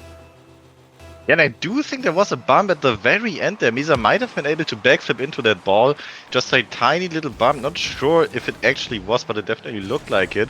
Equal game though. Cloud9 is going to be very happy to finally score again. Ecliptic Fates going up for a very ballsy challenge in the midfield there. Gonna work out for Cloud9 this time. As Factual tries to get the ball forward, but Big Dragon Squad is gonna keep it in the blue half here. Voltec beating Reverb to the ball here.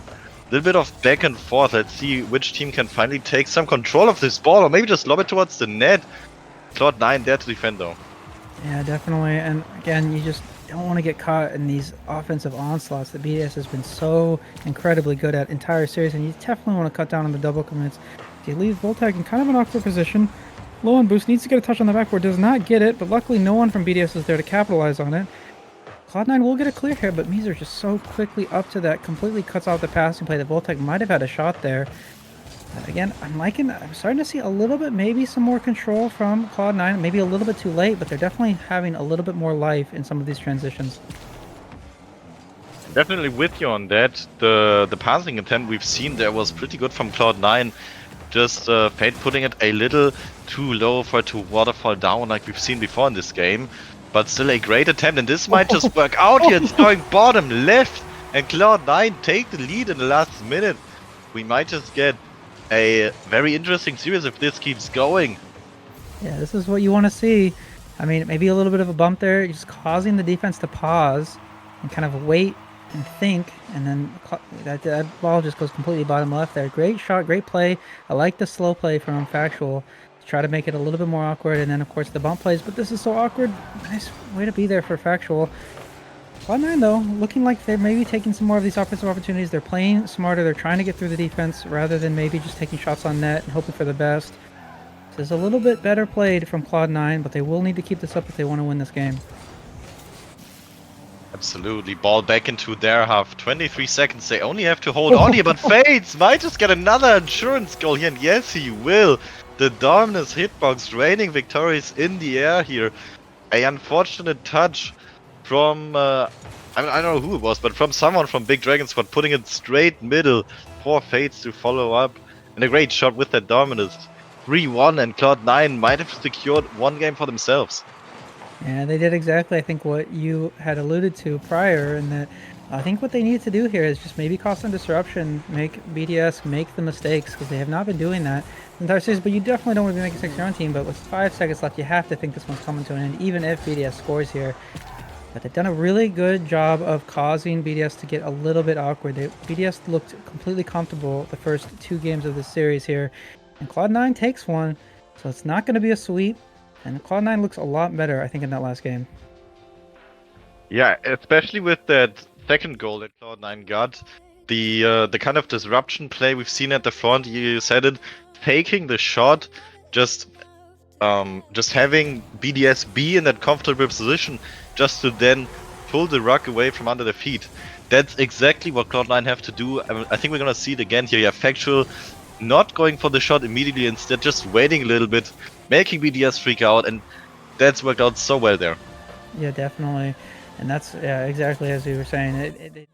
They definitely need to disrupt that comfortability that BDS has been having all series long. And when BDS gets uncomfortable, you definitely have you have way more opportunities and you have more breathing room. You're allowed to get more set on defense, and those kind of the ball getting thrown back to your own half is a little bit less awkward. So if they're able to keep that up, they definitely have a chance here to take maybe one more game in the series or make this a Game 5 series here. Yeah, I mean, they're gonna have to go through Game 4 first. I hope we're gonna get into it very soon here, but I think if Cloud9 can keep up what they've done right here, then it's definitely gonna be interesting. I'm especially interested to see how BDS is gonna respond to Cloud9 kind of messing up their game plan here. Yeah, my guess would be that probably try to go back to what they were doing in games 1 and 2, just the maximum pace. Getting the early lead, though, for Cloud9 would be advantageous for them, as they have not been able to do that since the first game. This is a great touch from Voltec, goes all the way down. Pixel Kanto, I believe that's Rue the Fuzzy. It's a little bit awkward. We'll have to cover that one. I'm already starting to see a little bit more consistent pressure here from Cloud9. They might have more confidence, I think, going into this game here. Yeah, great 50 there from, I believe it was Factual to keep the ball in. Unfortunately, BDS a little bit quicker on the follow-up, but Cloud9 looking a lot more comfortable in the first few seconds of this game. Already having an offense here, going for some physicality, Factual, and we see a lot of awkwardness on the backline of BDS there. Ecliptic Fates missing the ball by a little bit, but might just be bad for them. Voltec is there to save for the day though. Ball now going middle, Ecliptic Fates trying for the follow-up low on boost, gets another 50 though.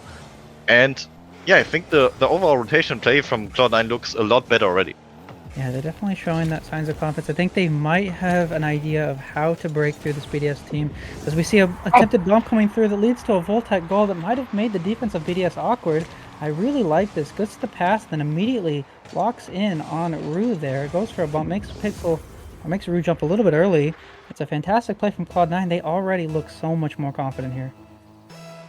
I'm not gonna lie, I was about to harp on Ecliptic Fates for just giving the ball away there, but instead it turns out to just be a pass to his teammate waiting right behind him. Then Ecliptic Fates going for the demo is exactly what Cloud9 needs here, and the early lead now secured. If they can hold on to this or even get another goal right here, Rue is there to save it though. But if they can keep this up, Cloud9 is anything but out in this series. And I think they might have already seen that the physicality is the way to go, as we see more demos coming out here. We did not see a lot of these demos, a lot of these bumps come out in the first two games, but we're already starting to see a lot more of these plays coming out, and that is working in their favor, as they do have the lead here, and they already have a lot more control here of the pace. That's what you want to see if you're in for Cloud9. Oh, we do need not these awkward positions on defense. This is such an awkward ball. This is still dangerous, but Factual might have a touch. Not the best touch. But Fates has a full boost here to take control. Goes for the bump, does not get it. This is a little bit awkward. This is such an awkward ball, and Reverb will take advantage of it just a lot quicker to that ball here, and they do equalize. Not great play here defensively from Cloud9. And unfortunately, that 50 just goes directly to Reverb's car. Oh, and the Dominus hitbox coming back to bite Fates there. I think with a little bit of a bigger hitbox, he might just save that ball without jumping or anything, but the Dominus hitbox just sliding beneath that ball there, equalizing the game. And I think, yeah, the attempt from Ecliptic Fates was good to control the ball out of the defense there, but just no follow-ups on the aerial play, and turned out to be very bad for Cloud9, and this might as well do so to BDS here in the front, but this should be a possession for Cloud9 now. Factual data, no boost. Passes it to Ecliptic Fates, so it's trying for a shot. It's going a little wide, but wanting with the follow-up. Misa is there for the save, keeping us at an equal game. Yeah, and I think Voltec was trying to go top left there, but Misa, I think, saw that coming and was already positioned to save that one. We said we've seen a lot of more bumps coming through, which has been beneficial for Cloud9, but some of these double commits that we've also been seeing come out of this game, maybe nerves, maybe the desire to take this to a game 5, this is just an unfortunate double commit. Both players going for this, both players getting beaten, and they will take a 2-1 lead with 2:04 left. BDS looking to take this one in 4. Yeah, there's great control from BDS in the offense there again. I think it was Misa once again taking all the space he's given, slowing down the play just a little bit to make both of the defenders jump. And if Cloud9 could do that as well, I think it would be a lot more even. But for now, Big Dragon Squad up by 1. Factual missing the touch. Ball back in Cloud9's half, but Voltec now with control, flips past the ball though. A little bit of chaos across the pitch here.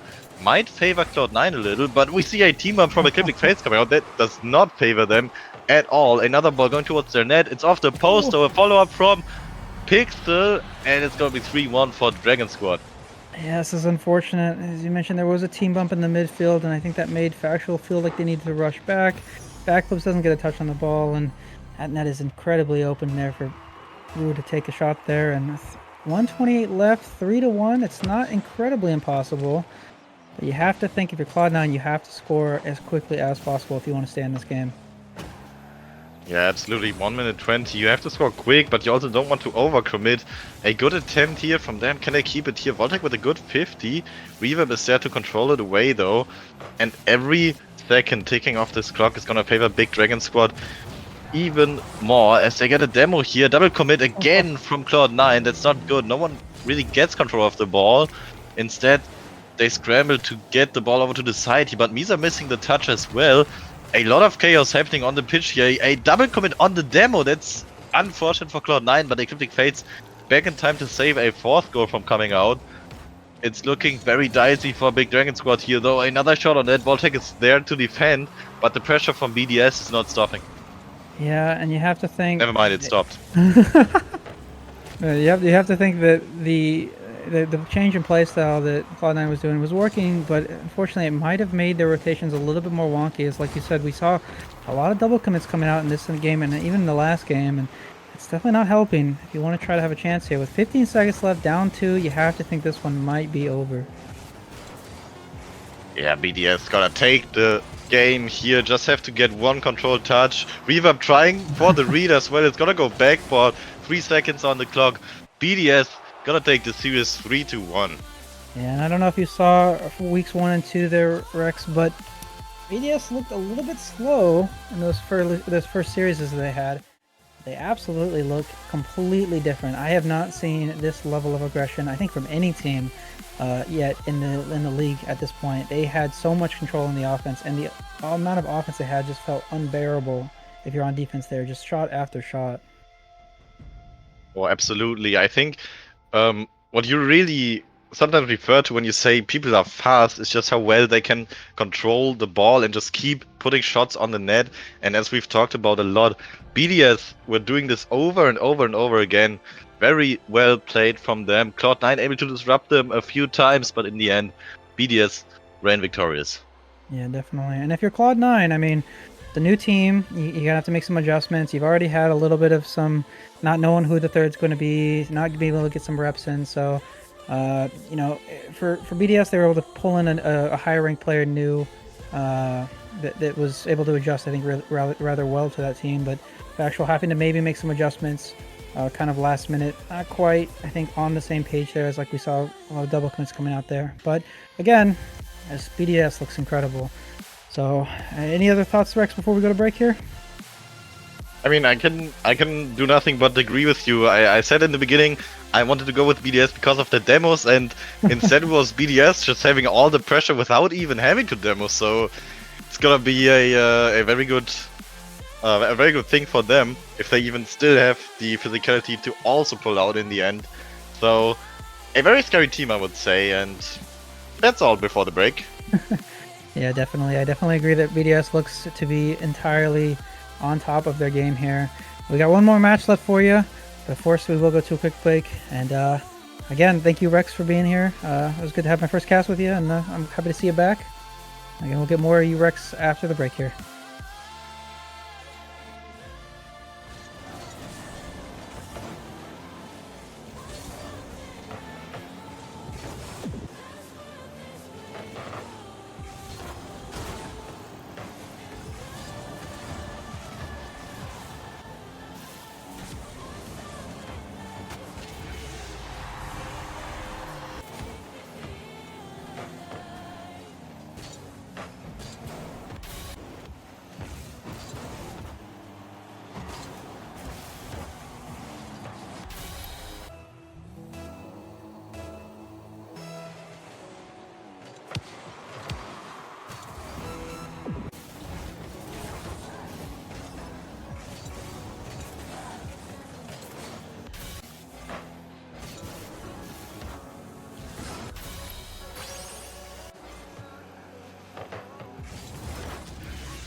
I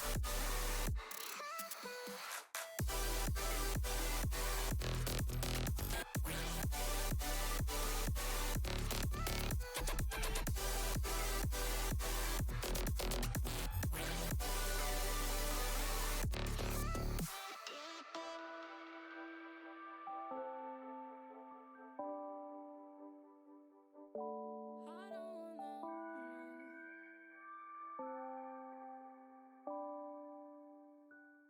it all, no.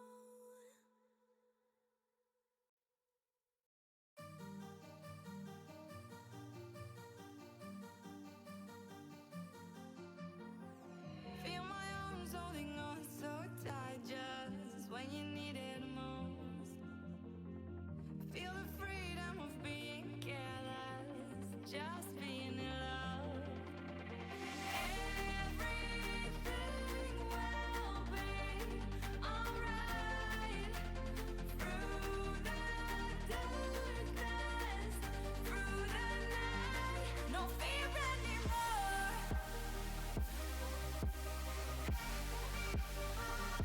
No fear anymore. No fear anymore.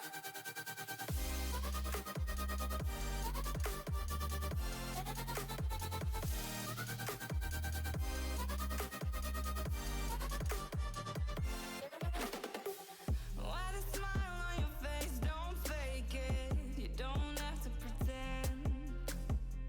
What a fear in your eyes will make it. Just take a chance. The thing that haunts you, leave it behind you. The ones that love you, let them guide you. Everything will be alright through the darkness, through the night. No fear anymore.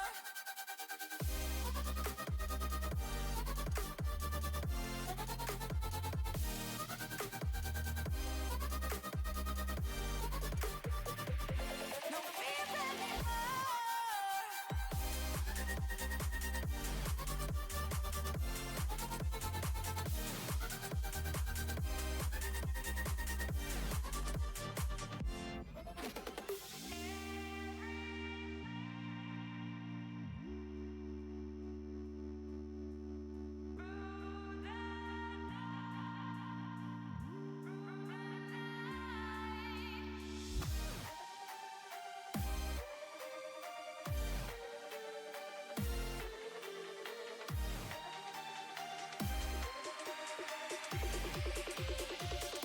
No fear anymore.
All I seek to find is a world that's mine.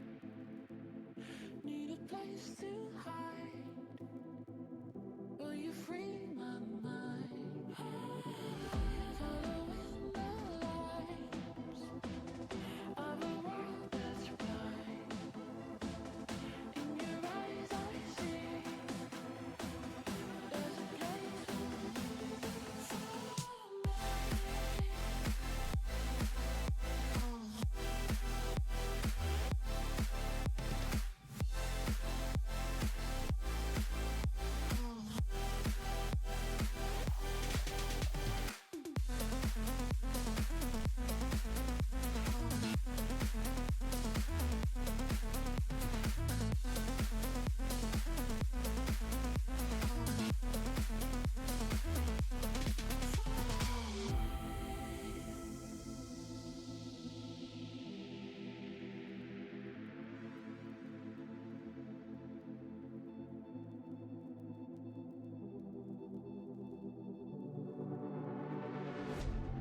seek to find is a world that's mine. Need a place to hide. Will you free my mind? Following the lights of a world that's blind. In your eyes I see there's a place for me.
Hello and welcome back to RFDL Week 3, Day 2.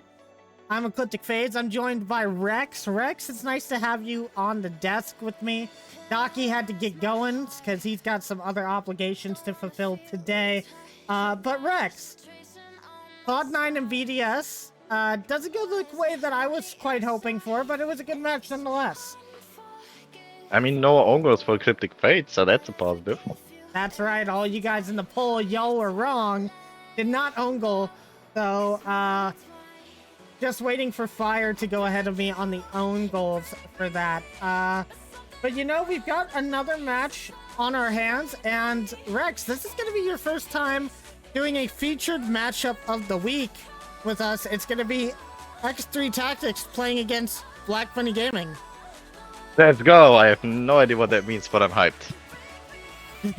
See, you'll find out here in just a second, because we're going to go ahead and pull up our featured matchup little graphic here. As you can see, Black Bunny Gaming and X3 Tactics will be playing today. They are both 2-0 on the season, and one of these teams will be the first team and only team to have a 3-0 scoreline. One of these teams will be 2-1 for the third week, but you can see the keys to victory here over on the side. X3 Tactics gonna need to focus on the rotation, and I guess Fire thinks they need to deal with their nerves, which they shouldn't have any. For Black Bunny Gaming, defensive rotations are gonna be key, and we're gonna be looking to Corrupt and Hammer to facilitate the rest of their team to find some of these good goals. And we'll have to talk about these guys more in particular as each of these matchups go, as we see each of these players. But Rex, there's going to be quite a few players here that you have not seen play before. I mean, that's right, but I have seen Korab and Hammer both play last season, and I know that both of them can be insane, so I'm gonna be hyped to see how their teams can support them or what they can do for their teams. Yeah, I'm going to be very excited to see exactly how we get this going, and I just want to make sure that everything is right. Yep, everything looking good on our end right now. And we do have all the players in the lobby, so without further ado, let's talk about the players coming into this. Let's talk about X3 Tactics. The team that Corrupt has been off to a great start, featuring Corrupt, Rude Boy Brian, and Shy is Lost. And Shy has been showing up as quite a good attacker recently, getting those 1.29 goals per game and shots per game at 3.14. Meanwhile, Rue, just kind of an all-around player, doing very well as well. And then there's Corrupt, in the end, third in goals per game and first in shots per game on the accolades, and second in score. So these guys are showing up really quickly here. Yeah, I know that Corrupt can be absolutely brutal to face up against, and with 4.5 shots per game.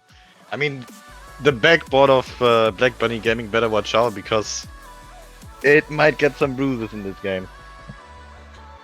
Yeah, I have to agree. I think that the backboard is going to be a very valid spot for Corrupt and his team to kind of take advantage of, especially seeing how Black Bunny Gaming does have a bit of a more offensive rotation. Let's go ahead and talk about this Black Bunny Gaming squad today. As we know, we've got Bezix, Sam, and Hammer on the same team, and Hammer getting all the accolades again as per usual. Meanwhile, Bezix being our week 2 MVP of the week with that executioner title, as we've said before, basically have about 40 demos within 2 series, Rex. So somebody is taking your title of Demo King. And then, of course, we have Sam as the third man, the facilitator of the team, and they have been working pretty well together.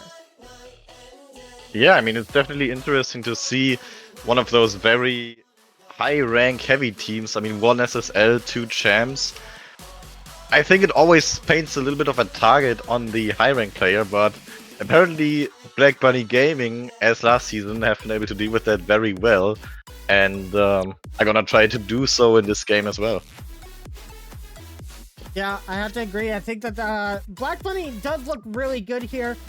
This is going to be one of the bigger tests for them, I think. They've had a couple of games against some easier teams. Twisted Tales was not looking too great against them, besides the Game 5 OT. It could have went either way, but there were still some mistakes that you could see coming out from them, allowing Black Bunny Gaming to get that first win. And then also, playing against BDS last week was a bit of a easier game for them. This one going against Corrupt's team, they're very aggressive, very attack focused.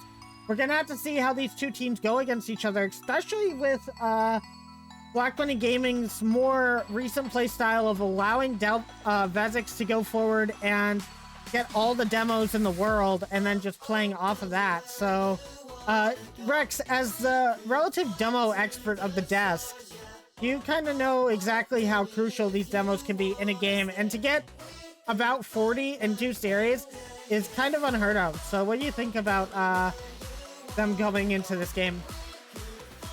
Well, absolutely. I mean, I think demos are very often just the optimal play to go for, and I don't see them utilized enough overall, so I'm happy to see a team really lean into their playstyle. And I mean, I haven't really seen Black Bunny Gaming play this season, but looking at how well it's going for them, it looks like Sam and Hammer, I think it was, are a very solid backbone for Vezix to go for all of those demos. And if they can keep it up in this game, I think it's going to be a very hard challenge for X3, although with one player always going for demos and then also having a target on Hammer, X3 might be able to break up this this rotation for some good opportunities as well.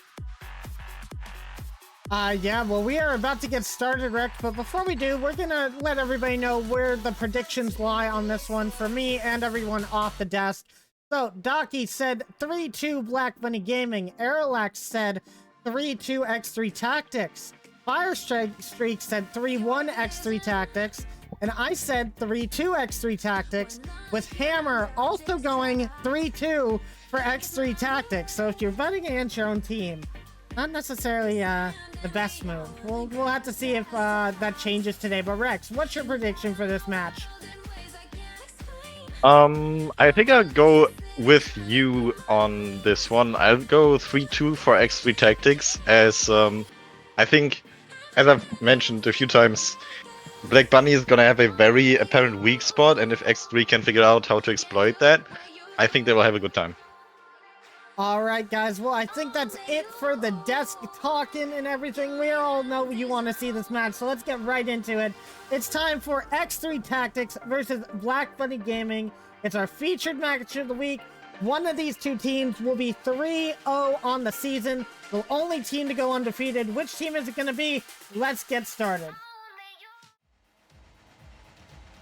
All right, heading into this series, two titans of the league, undefeated until now.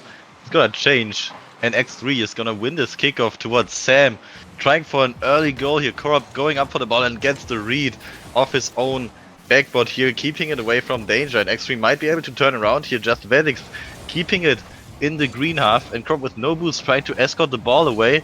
It's flying high up in the midfield, and a good beat from X3 Tactics. Can they follow it up? Corrupt is up for it. Gets the reset above the defenders, and quick goal for X3 Tactics. That's what you want to see if you're an X3 Tactics fan. And that's just so great from Corrupt there. Getting that flip reset. Vezix just a bit too early on the challenge.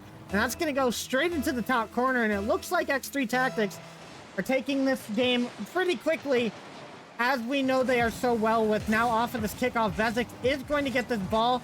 Corrupt with the 50, and he's going to get a second touchdown, taking Sam a bit out of the play, the touch going a little bit to the side. Now Hammer with possession over Shy, and Corrupt going to have to play into this back line, taking his time, getting a 50 on Hammer. Now Ruboy Brian with the challenge, but it's just going to go as far as Sam, and Sam looking for an opportunity, not going to find one as 4 minutes ticks down on this clock. Black Bunny Gaming still going to be looking for one to start this game off. Yeah, they do have some good pressure here though, but as I say, that a good clear way. Corrupt unable to get the read, but the follow-up shot from Ru and another goal. I don't even get to cast at all here with how quick X3 Tactics are scoring. That is just a great touch from Ru there, noticing the empty spot in that back of the net, and X3 Tactics is looking extremely well to start this series off. Yeah, absolutely. I've seen Black Bunny Gaming having to play on low boost here, and I think that's a good or a very key thing to do if you're up against a team that wants to get those disruptive plays, because if you overcommit for one of those and you don't have any boost left, then it's going to be a 3v2 at the end of the day, and X3 Tactics obviously knows how to take advantage of that more than well enough, as Ru tries to keep the ball in here again. Another good pass. This one goes a little bit wide, but another X3 member there to follow up, and there to make the save in the end. Black Bunny Gaming now with a chance. Sam off the ceiling tries for a pinch, but the defense is there, and the ball is going to be kept out of the net for now. You can see Vezix immediately into the net to try and get that demo. Unfortunately, jumped for the demo when the opponent did not. Played that very patient and missed that one. Now back on the Black Bunny Gaming side, we're seeing a counterattack come out from X3 Tactics. A shot going a little bit wide from Ruboy Brian. We'll have to see how they move this one out. Sam trying to look for the outlet pass. Not able to find it, and another shot coming out from Shy, as the pressure that we know X3 Tactics for is starting to mount a little bit more. Now a big clear over the entire offense, and X3 Tactics has to move back. A big 50, and Corrupt's going to take control of this one, but straight to Hammer. Shot gonna be a little bit wide, and Vezix looks for one but can't quite find it once again. Yeah, and you've talked about the big clear there from Black Bunny Gaming, but unfortunately for them, no one was there to take quick advantage of it. X3 Tactics more than enough time to get back into place and defend that ball, get back into offense as well. Corp with another shot. This time it's blocked though, and Black Bunny Gaming tries for a counter-attack. Hammer with the pass off the backboard, another shot towards net, but no one there to follow up once again. A good block from X3 Tactics, and I think Black Bunny Gaming have to stop shooting at the net and just get some offense going first here.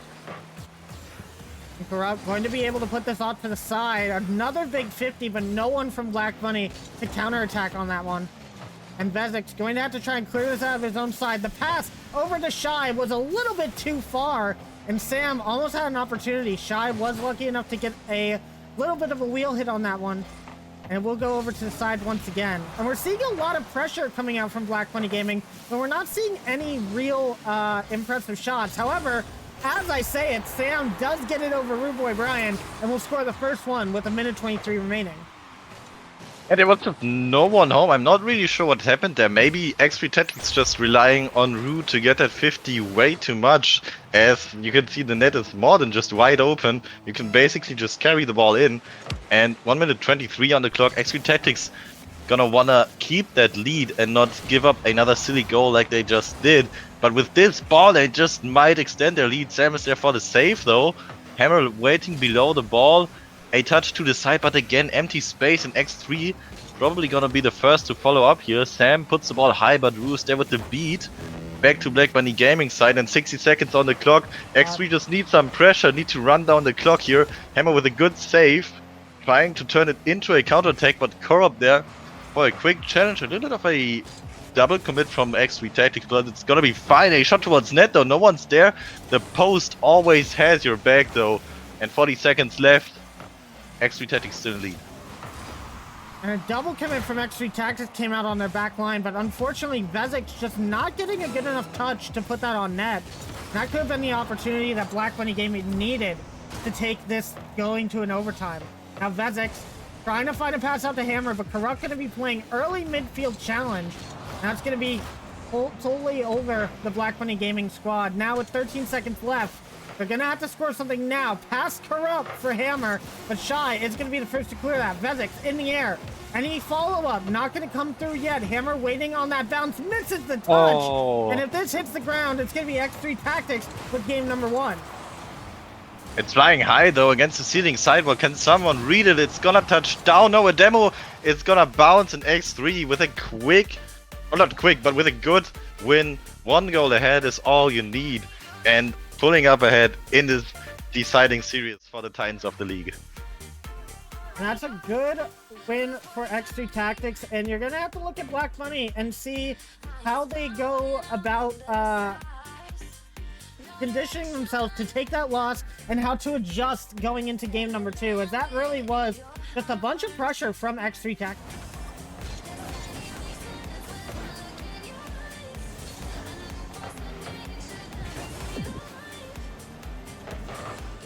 Well there, I think, especially them having the nerves thing on their things to watch out for. I think they did really well, especially in those last seconds when Black Bunny Gaming had a chance. They kept it together, kept the ball away, and take the first game home. Yeah, and we'll just have to see what they do for game number 2 as we get into that really shortly. But X3 Tactics looking really good. And, So, what do sorry. you want to see change for Black Bunny Gaming to equalize the series here? Well, I would definitely say that it's going to take quite a bit of work. Honestly, I want to see a little bit more demos come out. Obviously, they kept demos down to a minimum in that game, which with Vezix being on the squad is very hard to do. I think X3 is just doing a really good job of trying to avoid those demos, but I think Vezix is going to start focusing more on Rude Boy Brian, as we saw at the beginning or near the end of that game number 1. We're starting to see that he was bumping Rude Boy Brian a lot more, which was clearing up the back line, and it might have worked out just to start, but unfortunately Vezik's going to get an immediate shot saved by Corrupt there. As we start Good game patience. 2, oh, that was really nice. As we start game number 2, we're seeing some immediate pressure on that Black Bunny Gaming net. Now Brian gonna have the follow-up touch, takes it low. Vezix can't win on the challenge, but Sam will be there to clear it long. Rainer with control of the ball. Never mind, it goes up to Vezix. Doesn't get another touch. It's awkward in X3 Tactics half though. Korb misses a touch. That might be lethal. The ball is still bouncing around here. Another miss on the side of X3 Tactics. They just won a game and it looks like they are the one who have to make something happen. But they do. Or maybe Black Bunny do. Whatever just happened there. Probably an own goal from Black Bunny Gaming if I saw it correctly. And they show that not just Cloud9 can excel in that. Oh, wow. I love the shade. But yes, unfortunately, that shot was really nice, and Hammer, trying to get up for that in time, just didn't quite get there in time. And that's going to be a 1-goal lead for X3 Tactics once again. Now Shy. Pass to Rude Boy, but Hammer's going to be in the back. Rude Boy looking for a bump, but not really a lot of speed on it, so it's just gonna be a weak one. Now Shy looking for the shot off of Corrupt's touch, not able to find the shot. Gonna be saved back by Hammer, but it seems like Hammer having to do a little bit more in this game than he has to in previous ones during the league play. And Shy just finding an easy open net to go up by 2. Yeah, that's uncharacteristic of Hammer, misreading that challenge so hard that he doesn't even get any touch. And Shy, great read off the backboard. It's gonna double their lead, 2-0 for X3 Tactics once again. And it's very reminiscent of that first game we've just seen. Another kickoff going X3 Tactics way, even though Crop unable to really take possession of the ball here. Instead, Black Bunny Gaming gonna have a chance. It's water falling down. No one really gets a touch, but Vezix misses as well. And that's a very good chance for Black Bunny Gaming going to the wayside here as Corrupt able to force the ball back into an offensive position. Shy with the follow-up against the backboard. Ball is going down. Hammer is there for the clear though. And that's just kind of rough for Black Bunny Gaming. You need to be able to get that shot in, especially with some time left. And Hammer's shot gonna be wide off of that pass.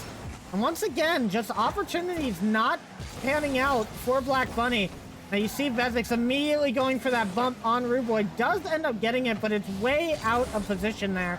And now Sam gonna have to look for something as well. Corrupt easily dodged that and will be able to move this ball forward. Now Vezix, touch off the sidewall, but it's gonna be straight to Rude Boy Brian. Corrupt looks for the redirect, not able to get there. And Shy, missing this touch might put them in a rough situation as it goes up the X3 Tactics wall. But Vezix, once again, not able to get to that ball, and that's going to be a tough read for any Champ 1 to be able to get. Yeah, X3 with some mistakes here, but it's still with them in the lead, and X3 Tactics, as I say so, take another goal here just after passing the halfway point. Shy with a weird recovery, but it worked out in the end, and just perfect positioning for the save. You said it, a demo as well. X3 Tactics really showing Black Bunny Gaming how it's done right now. And Rude Boy deciding to fake that kickoff might have been the best idea for him there, as it did give possession over to X3 Tactics. And one thing that X3 Tactics has been very good at recently in this new squad is their attacking game. They might not have Silver on the team anymore, might not have that Vayan buff, but they definitely have the Shy buff. And Shy has been showing up in this series in particular. Now Corrupt, from the pass, not going to be able to get there. Hammer gets the save, and Sam going to try and clear this one out, but the pressure continues to mount from X3 Tactics. And if you're Black Bunny Gaming, you have to find a way to get this one out. And I'm looking for these rotational passes to really start playing effect, but it's really hard to do when you are in SSL and you've not really got any Grand Champ teammates to pass to. You really are going to have to start relying on Sam a little bit more to be that facilitator in the midfield, which is tough because that's not something that you've really done a lot for Black Bunny Gaming, but he does it right there, and it leads to a great goal. Yeah, Black Bunny Gaming finally getting a goal after over 3.5 minutes of a drought here in game number 2. A little bit of a mistake from X3 Tactics, overcommitting there. Good or well read from Sam to just shoot it on the net. No defender home, and Black Bunny Gaming gonna love to see that. Hammer now with a shot towards net, but it's a somewhat slow shot off the ceiling, easily read by the defense of X3 Tactics, but Black Bunny are getting some offense here. Physical bumps, and the ball is still in X3 Tactics. So now with a counterattack, Corrupt off the backboard, bouncing here, maybe another touch for Corrupt. Naru with a shot, but he misses. And Vezix misses as well. What's happening? Complete pandemonium on the pitch right here. But it's gonna turn out fine for both teams. X3 Tactics loving to see some more time run off this clock. And now Shy, maybe with an opportunity. Sam tries to 50 it, but gets beaten by Shy. Ball in the midfield, it's going high, 40 seconds on the clock, and Black Bunny Gaming really need to make something happen here if they want to keep, if they want to remain in this game. But with no boost on their side, it's gonna be very hard for them. Now Corrupt, pass one. Sam's going to be up for this, and we'll get the pass over to Hammer. But Hammer, not expecting to find an angle on net, just lets that fly over. And now Sam, trying to find the back pass to Hammer once again. No boost on the side of Black Bunny Gaming, and they're not really able to push forward too well. Now Corrupt, is going to get this touch. And with 5 seconds left, it looks like there's going to be one more goal, and there will be a chance for Black Bunny Gaming here, but it's going to have to be a good kickoff. Oh, that's rough. A very unfortunate touch for Shy there. Maybe should have just let the ball fall down, instead almost passing it to Black Bunny Gaming. But if X3 can control the kickoff here, it should still be their game, and it's going towards the sidewall. You don't want to see that, but a miss from Black Bunny Gaming. And Vezik's the only one with boost. Hammer can't do anything. A shot towards them. Korab with the double touch. 4-2. A 0-second goal for X3 Tactics, and they are looking very strong right now. And Corrupt getting a goal in basically what is garbage time, but that is a really nice shot to get that angle off of the flip. That's going to be perfect for him, and that gives momentum to X3 Tactics, who are now looking at match point. Black Bunny Gaming is going to have a really tough time coming back from this one. Yeah, X3 seem to completely have the series in control right now. I think a big part of it is, as I've said, that Black Bunny Gaming have to rely on Hammer a lot, but with X3's pressure, Hammer just has to stay in defense to deal with those SSL kind of plays coming out, or Grand Champ kind of plays, I mean, coming out from Corrupt and his team. And that's absolutely making it hard for them to transition. We've seen Hammer on low boost a lot, or just in a bad position to follow anything up, and the unfortunate own goal at the beginning there obviously not helping Black Bunny out at all. And I gotta say, I want to see Black Bunny try to facilitate in that midfield more with Sam. As you saw, the only goal that they got is this one that came out right here, with Sam creeping up the midfield and a overcommit from X3 Tactics. I think the one true weakness of X3 Tactics is that overcommitting that they tend to do. And the one way you're going to get past that is some really good outfield passes. But Vezix doesn't seem to be playing at the MVP caliber that he was playing last week. And I don't think he's going to be getting as many demos as he wants to in these next few games. So they're really going to have to look for those, what am I trying to say? He really is going to have to look for some demos on the back line. Off demo play. Yeah, he's going to need to find some off demo play. But it's just really tough for him. You know, I think he's just very nervous with the Demo King being on the cast, you know, and him trying to go for demos as well. Might just be a little rough, but I'm sure you can do it, Vezix. Just keep going for it. Yeah, but for Black Bunny Gaming, they will be facing elimination point from this match. And that's going to be a tough one going into this. But as we move into Game 3, what could be pivotal for X3 Tactics, or could be just what Black Bunny Game needs to start a reverse sweep, as Hammer has to save this shot immediately coming out from Brian. And with another touch into the midfield, Sam just a little bit too early on the challenge, and Vezix is going to have to take control. Now Hammer with the air dribble, has the boost, gets the flip reset, but can't get a touch on the ball without the challenge coming in. Now Corrupt, that's not a great touch, and Shy is a little bit awkward. Another shot coming in, and it is going to be Hammer starting the goals for Black Bunny Gaming here. And finally, Hammer getting to show off what he's doing best, putting shots where the defense has no chance of saving it. Top right corner right here. It's not even been a super insane shot, but he's just placing them so well that X3 had no chance of saving that one. And that's what counts in the end. Hammer now again with possession and boost, but his overall aerial plays haven't looked super great today, I want to say, as maybe he's just a little cold with them, as he doesn't really get any opportunities to do them. Corrupt, though, has been looking great. A somewhat of a slow shot towards net from him here, though, is gonna get easily saved by Black Bunny Gaming. And Shy, a bit awkward. X3 not looking like they did in the last game, but maybe they just have to find their footing again. 4 minutes still on the clock. Plenty of time for them to score that first equalizing goal. And Corrupt now maybe with a flip reset. Sam is there for the save, though. And you can see Hammer kind of just sitting on the goal line, waiting for a shot to come out. Maybe that's a bit of their new strategy, making sure that their SSL is in place to get any sort of save that might be threatening on net. Now Sam winning that challenge in the midfield. Pass over to Rude Boy Brian, but he can't get a good touch on it. Does get it past Hammer, though, and does steal that boost away, allowing for X3 Tactics to push up. But Sam getting another save now. This is the first time we've had to see X3 Tactics play from a deficit in a game. We're gonna have to see how they handle this with 3:14 remaining. They need to score 1. Yeah, they cannot let those nerfs get to them now. You're on the verge of winning this series, but you still have to win one more game, and you can't let Black Bunny Gaming get into a rhythm as they did in the last season of RFDL. You did really well in the first 2 games, but there's still at least one more win to go, and Hammer puts another ball towards net. This one though, more of a pass than a shot, to be honest. Has to get some boost here, and let's see what he can do. Gets it around 1. Shy with no boost, easy flick around him, and Korob, the last one to defend.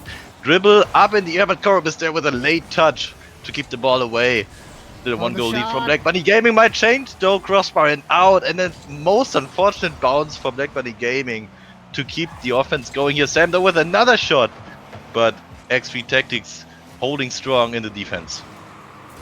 Now Corrupt trying to find a pass to somebody, but no one is able to go up.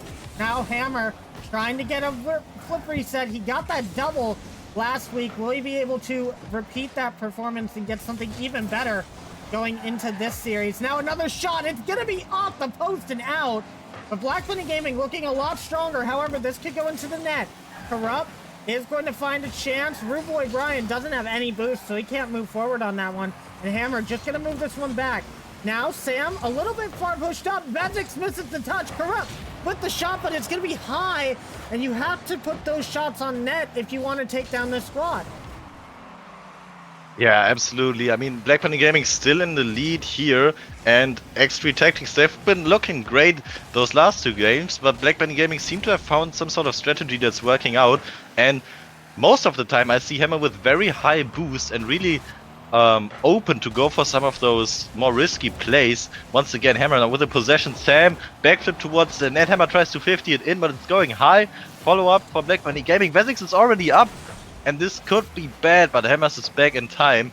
Almost a bit of an overcommit for Black Bunny Gaming, but they managed to recover, and 60 seconds is all they need to win this game number 3. Here's still a 1-goal lead for them. A good beat for Korob though. Might set something up. Your ball is going high, but it's not a great bounce. Shy into the midfield, but Hammer's there for the clear way. 48 seconds for X3 Tactics to make something happen. Oh, that could go in. Shy gets that save and saves X3 Tactics from being down by 2. That could have been the final goal. Now, Corrupt past 2, but Hammer's still waiting. He's going to be able to get this one saved. Rude Boy Brian is going to be up, gets the touch off the corner, but only 30 seconds remain, and Black Bunny still have the lead. Now Corrupt with the beat. Sam has stayed down patient, and will be able to clear that one away. Now with 16 seconds left, X3 Tactics want to try and take this one in a sweep. Will they be able to do so? They have one more chance at attack. 10 seconds left. Shy with the beat. Hammer gets the save right before he gets bumped. But Hammer misses this touch. Shy should be able to turn on this one and keeps it alive. Will they be able to find a goal? Flip reset. It's going to drop, and Black Bunny Gaming win game 3. Great showing from Black Bunny Gaming here, showing that they are not this easy to defeat. X3 is going to have to ramp it up once again. And, I mean, Hammer's been looking really great this game. I think they've switched something up about around their play style. And it's been working out great. And I will say, in terms of offensive power, X3 Tactics just did not look like the same team that we saw in those first 2 games. They definitely looked a little bit more shaky going into this game number 3. Maybe it was just nerves of taking the sweep, which no one has been able to do against Black Bunny Gaming since its inception. We're going to have to see if they can do that, if they can take it in 4, though, as we get into the next game. Not really any replays to show for that one, as the 1-goal lead was the only impressive thing that really kind of happened off of the mistake from the X3 Tactics squad. I mean, it's overall been a pretty equal game, but that's a very stark contrast to the first 2 games, where X3 had the lead and control of the whole game by far. So we're gonna have to see if they can bring this back for game number 4, or if we're gonna go to a very interesting and deciding game, which I wouldn't hate, to be honest. And as we get into this next game, we'll see what happens in this game. And I will have to say that after game 2, we did do a little bit of a server reset, as apparently, according to Hammer, the servers were extremely laggy for Hammer and Sam. Sam playing from West, I believe, so being with Hammer on the team, they have to play their entire series on East, which can prove to be a problem sometimes. I wonder if that lag was why Black Bunny Gaming was looking so shaky. We'll have to see if Game 4 proves it, and it might do, as Hammer gets the first goal really quickly for Black Bunny Gaming. Yeah, it might just be the mental boost that you need as well. Just something to blame your 2 losses on, and if the server switch can give you some more hope, some more motivation, then, and it works out like it's doing right now, then that's a great thing for Black Bunny Gaming. Another good kickoff here, Sam cannot make contact, and it's gonna be caught with a clear. Hammer should read this, gets a touch, good control on the backboard as well, as we know, or as we would expect from an SSL, but a misflip from Rue, and it's gonna be 2-0 for Black Bunny Gaming. X3 is falling apart right now. And that's just a really tough flip from Ruboy. I think he went up early expecting that ball to go high, and then he flipped out thinking that no one was going to come and take the touch. Unfortunate for X3 Tactics, they're now going to have to come back by 2. And I will rectify my mistake real quick. Sam is East. I was thinking of Shy on X3 Tactics being from West. So that is a little bit of a mistake on my part, but not as big as the mistakes apparently X3 Tactics have been having these past couple of games, as Black Bunny Gaming starting to gain more and more momentum going into this one. Now Corrupt demoed on the play by Sam. Hammer is above Shy, and Corrupt will spawn back in to get this save. But it's just looking like Black Bunny Gaming starting to come into their own in this series. Now we have to see how X3 Tactics are going to be able to respond. Hammer past Ruboy Brian. Corrupt will be up. Shy also on the backboard. Both of them in awkward spots as Sam tries to double tap this one in. Not able to do so. Now Hammer, once again, facilitating in that midfield. Doing so well for the team by turning quickly and making sure that the ball stays thoroughly in the X3 Tactics side. Yeah, Black Bunny Gaming still keeping the pressure up here. Hammer now with a pinch down towards the ground. No one from Black Bunny Gaming there to follow up, but a great attempt. And Sam, once again, just peppering the backboard of X3 right here are Black Bunny Gaming. And if they can keep this up for 3 minutes longer, we will have a game 5. And I mean, with how awkward X3 are looking at times here, it might just happen that way. This time though, Corrupt might have a chance here. Rue with a shot towards net. Shy now with a possession of the sidewall. Takes it up against the back. A flip reset. And Corrupt with the follow-up. It's going towards the net, but Vex is there for the save. Shy with a shot, and that's finally gonna do it for X3 Tactics. After all this time without a goal. 1-2, and only 1 goal remaining for X3 Tactics to get back into this game. And that goal is going to give them so much momentum going into this. It's going to be really good to see what they can do with that newfound momentum. And they might get another goal as Ruboy Brian almost scores that one off the kickoff. Another shot! Shy misses! And that's going to be in the heads of X3 Tactics if they have to go to a game 5 here. But I have not mentioned yet, but for some reason this week, oh my goodness, a shot goes in. Ruboy Brian, excellent shot to tie up this game. Talking about things getting into people's heads, Vezix passing it basically to Ruboy there, and Sam just a little too low to save that shot. Great placement from Ruboy, great speed as well, and we're all back to equal. And I wanted to mention, but somehow every single series this week has gone to a game 4 win. So if we are to follow that trend, X3 Tactics would score the next goal here. But we have no idea what's going to happen, of course, obviously. Ruboy Brian going to try his best to get this out. Hammer doesn't have any boost and is trying to push forward on this ball, stalling for his team as much as possible to allow them to get some boost and push forward. Now Sam going to be back. Vezix gets this touch. Ruboy Brian is long with the clear, but the Hammer finally got 100 boost and is able to move forward. Now Sam over to Corrupt. Oh, what a block! And it's going to be a goal. What an excellent block from Corrupt there. Yo, if there were any nerfs on X3 Tactics, then they're gone right now. What the hell was that, Corrupt? He read his entire family. Black Bunny Gaming. One is going for boost, just thinking, it's gonna 50, it's gonna be fine. But you can't think about Corrupt doing something like that. A lead for X3, and that's what you wanna see if you voted for X3 right here. But Black Bunny Gaming still not out of this. 80 seconds left in this game.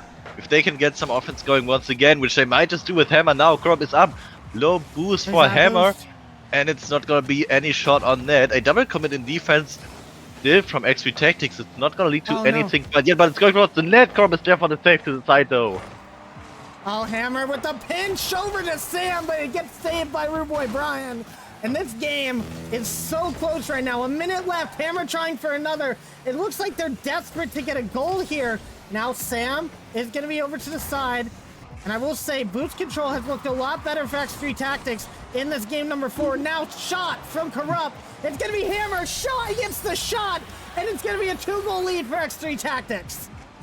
And what a setup from Corrupt here. Vezix with the early challenge, Sam challenging afterwards, and it's only Hammer there for the save. He has to go up, gets forced out of the net, and an easy follow-up for X3 Tactics. Amazing play, and with an insurance goal pretty much here, I think we might just continue the 4-game curse of this weekend. And Corrupt got the double flip reset to get that shot down, making Hammer awkward so Shy could take that shot. And that might be the last play that we see. 30 seconds remaining. Shy with an own goal. Sam gets credited for it, and this game is not out of reach for Black Bunny Gaming yet. Okay, we had 2 things going into players' heads. Now there's the third. X3 Tactics own goaling here. Maybe it's just them saying, this is too easy, man. Let's give them another goal and see what happens. But 26 seconds still to hold on to their 1-goal lead. It's gonna be hard, especially if Hammer gets the ball off the kickoff. It's going down. A shot is blocked by Corrupt. And that's some very nice time of the clock for X3 Tactics here. 10 seconds though, still on it. Ruboy with a good save, but Hammer is gonna have to follow it. It's gonna be a 4-4 game. OT looming with 7 seconds on the clock, and we are far from done with this one, Fade. And Ruboy just needed to get a bit harder of a touch. It goes in front of the net, and Hammer, you know if you give him an opportunity, he's gonna score.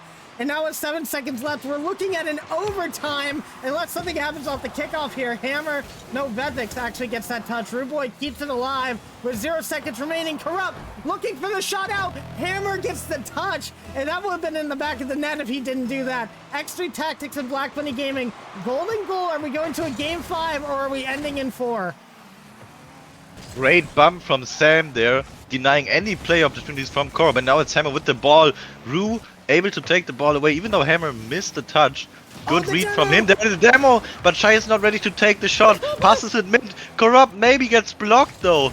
And X3 Tactics with great pressure, but they can't convert on it yet. And Vezix might have had an open net to shoot at there, but didn't do so. 4-4, 30 seconds into OT, and it's been a crazy OT so far. Bit of an overcommit from Shy there. He has to scramble back for that. Now Corrupt in the air. Going to have this off to the side, but Vezix gets the read. Rude Boy Brian gonna be looking for this to pass up to Corrupt, but it's patience from the side on Black Bunny Gaming, reigning supreme on the defense. And now it looks like a bit of an overcommit. Rude Boy Brian misses, and we're going to a game 5. Never mind the 4-game curse. It's Hammer Saints for Black Bunny Gaming with a shot, and that's exactly the nerves that you can't afford to have as X3 Tactics right here. He basically had the save and then missed the flip by just a little bit. You even saw the ghost hit there too. Very unfortunate for X3, and it's gonna be anyone's game from here. And it was so close. Ruboy literally pixels off of that to get that goal, but unfortunately for X3 Tactics, it's looking like game 5, and we get rid of the curse, Rex. We do not have a 4-game win for every series this week. And my goodness, this game was intense. Absolutely. It could have gone either way. Very unfortunate for X3 there in the end. Those nerfs really getting to them. And now it's Black Bunny with a shot. And being the only undefeated team in the league, and we're gonna head into a Champions Field game as I've heard the first one of this weekend, and gonna do that as the clock strikes midnight here in Germany. And of course, we had a Rex on. We have to get to a game 5. That's just how it goes. And we had to have Black Money Gaming being that one to go. Server to just went game down 5. for maintenance. Server went down for maintenance, so we are gonna have to restart the server, it seems. Thank you, Cookie, for that update. But a new server. Hopefully it works well for the members of these teams. But this is just this is incredible. Going to a game 5. Production team coming in hot there with the live updates as we see those highlights here once again. Very unfortunate for Ruboy Brian.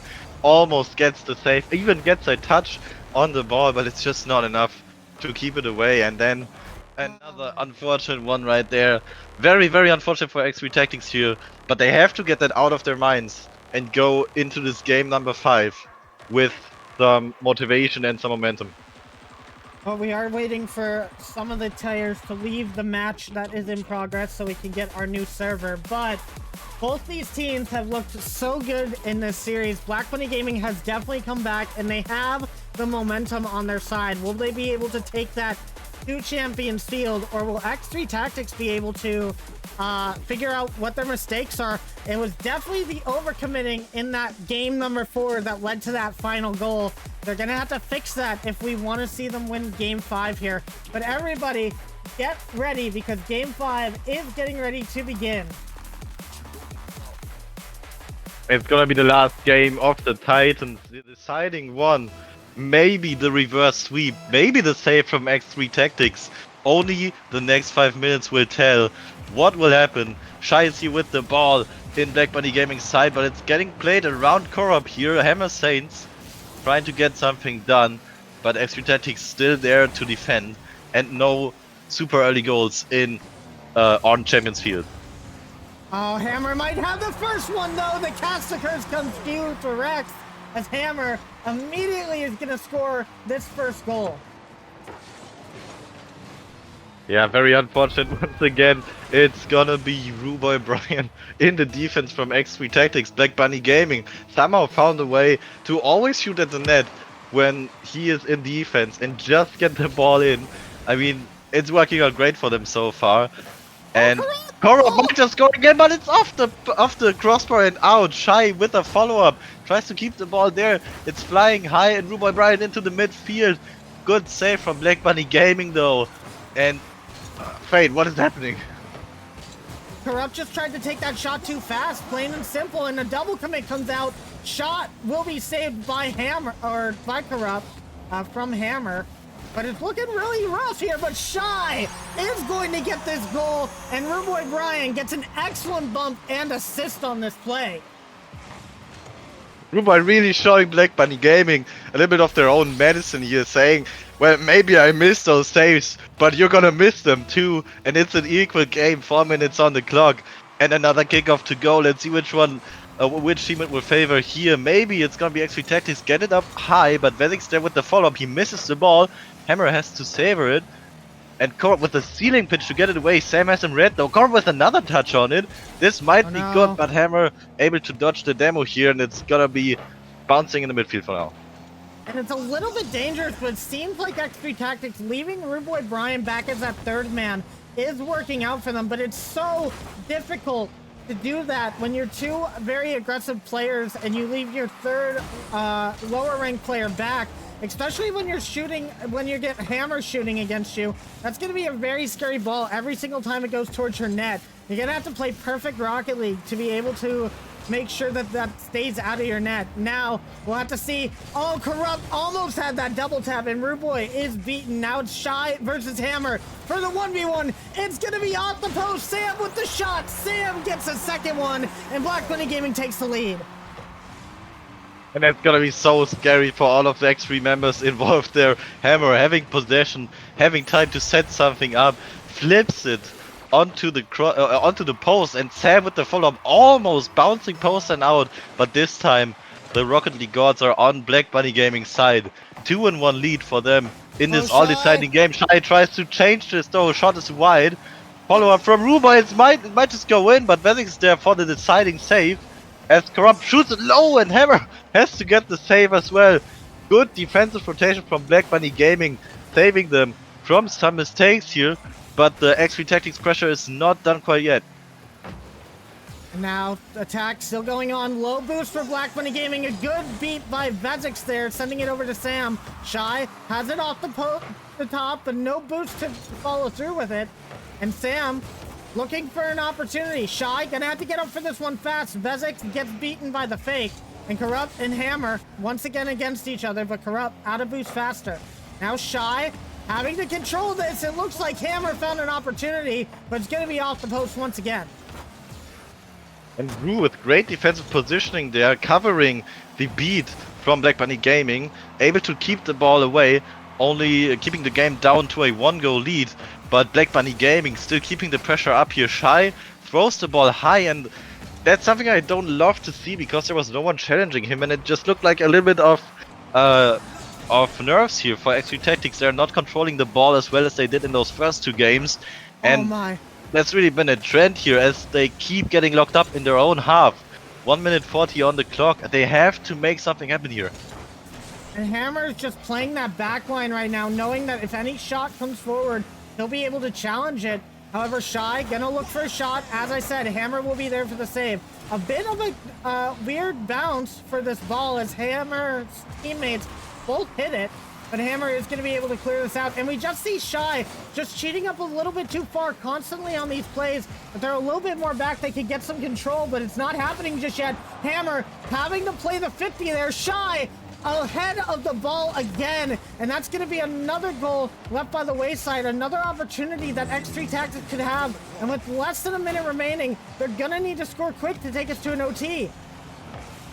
And another shot towards net from Hammer. This time it's gonna be wide and high, just missing that top 90. But it doesn't matter as long as they can run the time down here.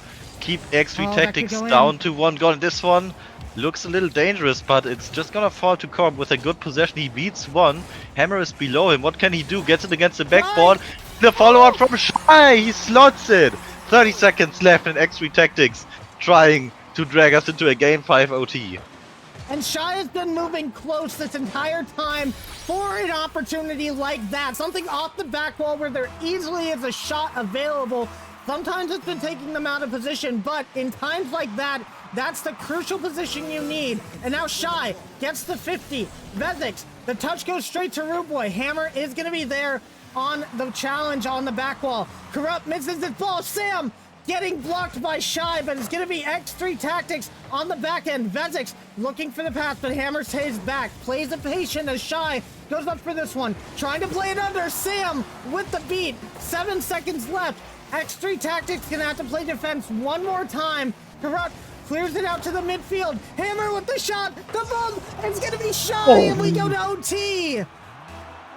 They look way too close for comfort. 2-2 in the last game on Champions Field. 1 goal to decide which team is gonna be victorious here. Which team is gonna be 3-0 in RFDL Season 1. And Hammer has no boost. It's not looking good. Corp, can he get something else? Sam with the beat. And you can see 2 of the X3 members in the OT staying back right here. They are very scared right now. And maybe that's good for them to be able to save the balls. But maybe them pushing up is what they need. A good beat here though. Corp with the read. X3 Tactics, 30 seconds of OT. They bring it back from the brink of a reverse sweep right here. Corb shooting it low. I don't know who it was, but someone flipping past the ball. And Black Bunny Gaming is in shambles. And it was Corrupt versus Vezix at the end, and Vezix just a little bit too far forward. And Corrupt able to slot that one. It was an easy bounce for him. And just like a few of us predicted, X3 Tactics take it in 5. Unfortunately for Black Bunny Gaming, they are going to be the last team to go to the 2-1 today. X3 Tactics will remain at 3-0 to start off their league play, and they are looking incredible. Yeah, X3 Tactics on top of the league right now, absolutely deserved. From what I've seen them put on the table here today. Absolutely stellar gameplay from them. They had so much control. I think in games 3 and 4, nerves really got to them. They changed up how they played. Also, I think Black Bunny Gaming made really good adjustments. But in the end, Vezix just wanted to go for that backline demo, even as third man, and that just doesn't work out. Yeah, unfortunate there. And I mean, Black Bunny Gaming definitely, I think, had a lot of holes in the start of this game, but did show that they had the comeback potential to bring it to that game 5. And not just game 5 overtime. That was such a match to watch. And my goodness, if you're X3 Tactics, you're so happy with that performance. Being able to come back from losing the last 2 games and able to take it in that overtime. It could have been any team, but it's going to be Corrupt, Shy, and Ruboy Brian who are going to be leading the league for this next week. And I mean, what a game to end the day. The first game going to game 5, you said it, it's the Rex curse. Entertaining games always follow me around. I don't know what it is, but I don't mind. Yeah, I have to agree. I will tell you guys that the leaderboard will be updated on the master sheet here in a bit, but I do need to put in all the scores for that. So give me like 10 minutes after the stream ends and it'll be up for you guys to see. For sure, X3 Tactics is going to be leading. That is for certain. As where everyone else is, it's going to be up to where this last game kind of puts them. I'm pretty sure Black Bunny Gaming going to be in a second with that performance, though. So we're going to have to see how that goes. But Rex, it's the end of the day. We're going to go ahead and talk about next week. But my goodness, what a week of matches. Absolutely. I was so stumped to be here at the desk casting with you again. Always happy to be here, and especially to get such exciting games. Also, I think you really should hydrate right now. And so should I, but insane games. I've loved to be here. Yeah, but let's see what we have in store for us next week, because of course, this is only week 3 of our 22-week league play. We've got a lot more matches coming at you, and next week we've got these ones. We've got Fox Clan versus Twisted Tails. We've got Persian 1 versus Gentle Paws. Protogen Rebellion versus Lumosity. X3 Tactics versus Awoptic. Big Dragon Squad versus Dignipause, and Black Bunny Gaming versus Claude9. And I gotta say, after that performance, I am not eager to be playing Black Bunny Gaming next week. Well, I mean, you just have to study what X3 just did and do exactly the same thing. Maybe not let them almost get the reverse sweep, but then you'll be fine. Yeah, we'll have to see what that does. But Rex, what match are you looking forward to next week? What match am I looking forward to? Well, I'm looking forward to X3 if they can keep going undefeated in this league. And I haven't seen Awoptic play too much, but I've seen some highlights. So I think they will be up against a strong opponent. And I think X3 is going to be the team you want to beat in the league right now. I have to agree. If there's any team to beat right now, it is going to be X3 Tactics. But we'll see if Awoptic can do that next week. As for that, guys, that is going to be the end of the stream today. So remember to come in on Wednesday at 10 p.m. for our podcast. As always, we'll have a new guest on. We'll have some predictions for you. And we will announce our MVP of the week as well as our match of the week. But I think we all just saw it. So I think it's pretty easy to tell what that's going to be. But that's going to be it for us now, guys. You guys all have a great day. And we will see you all next week. Peace out, guys. Goodbye.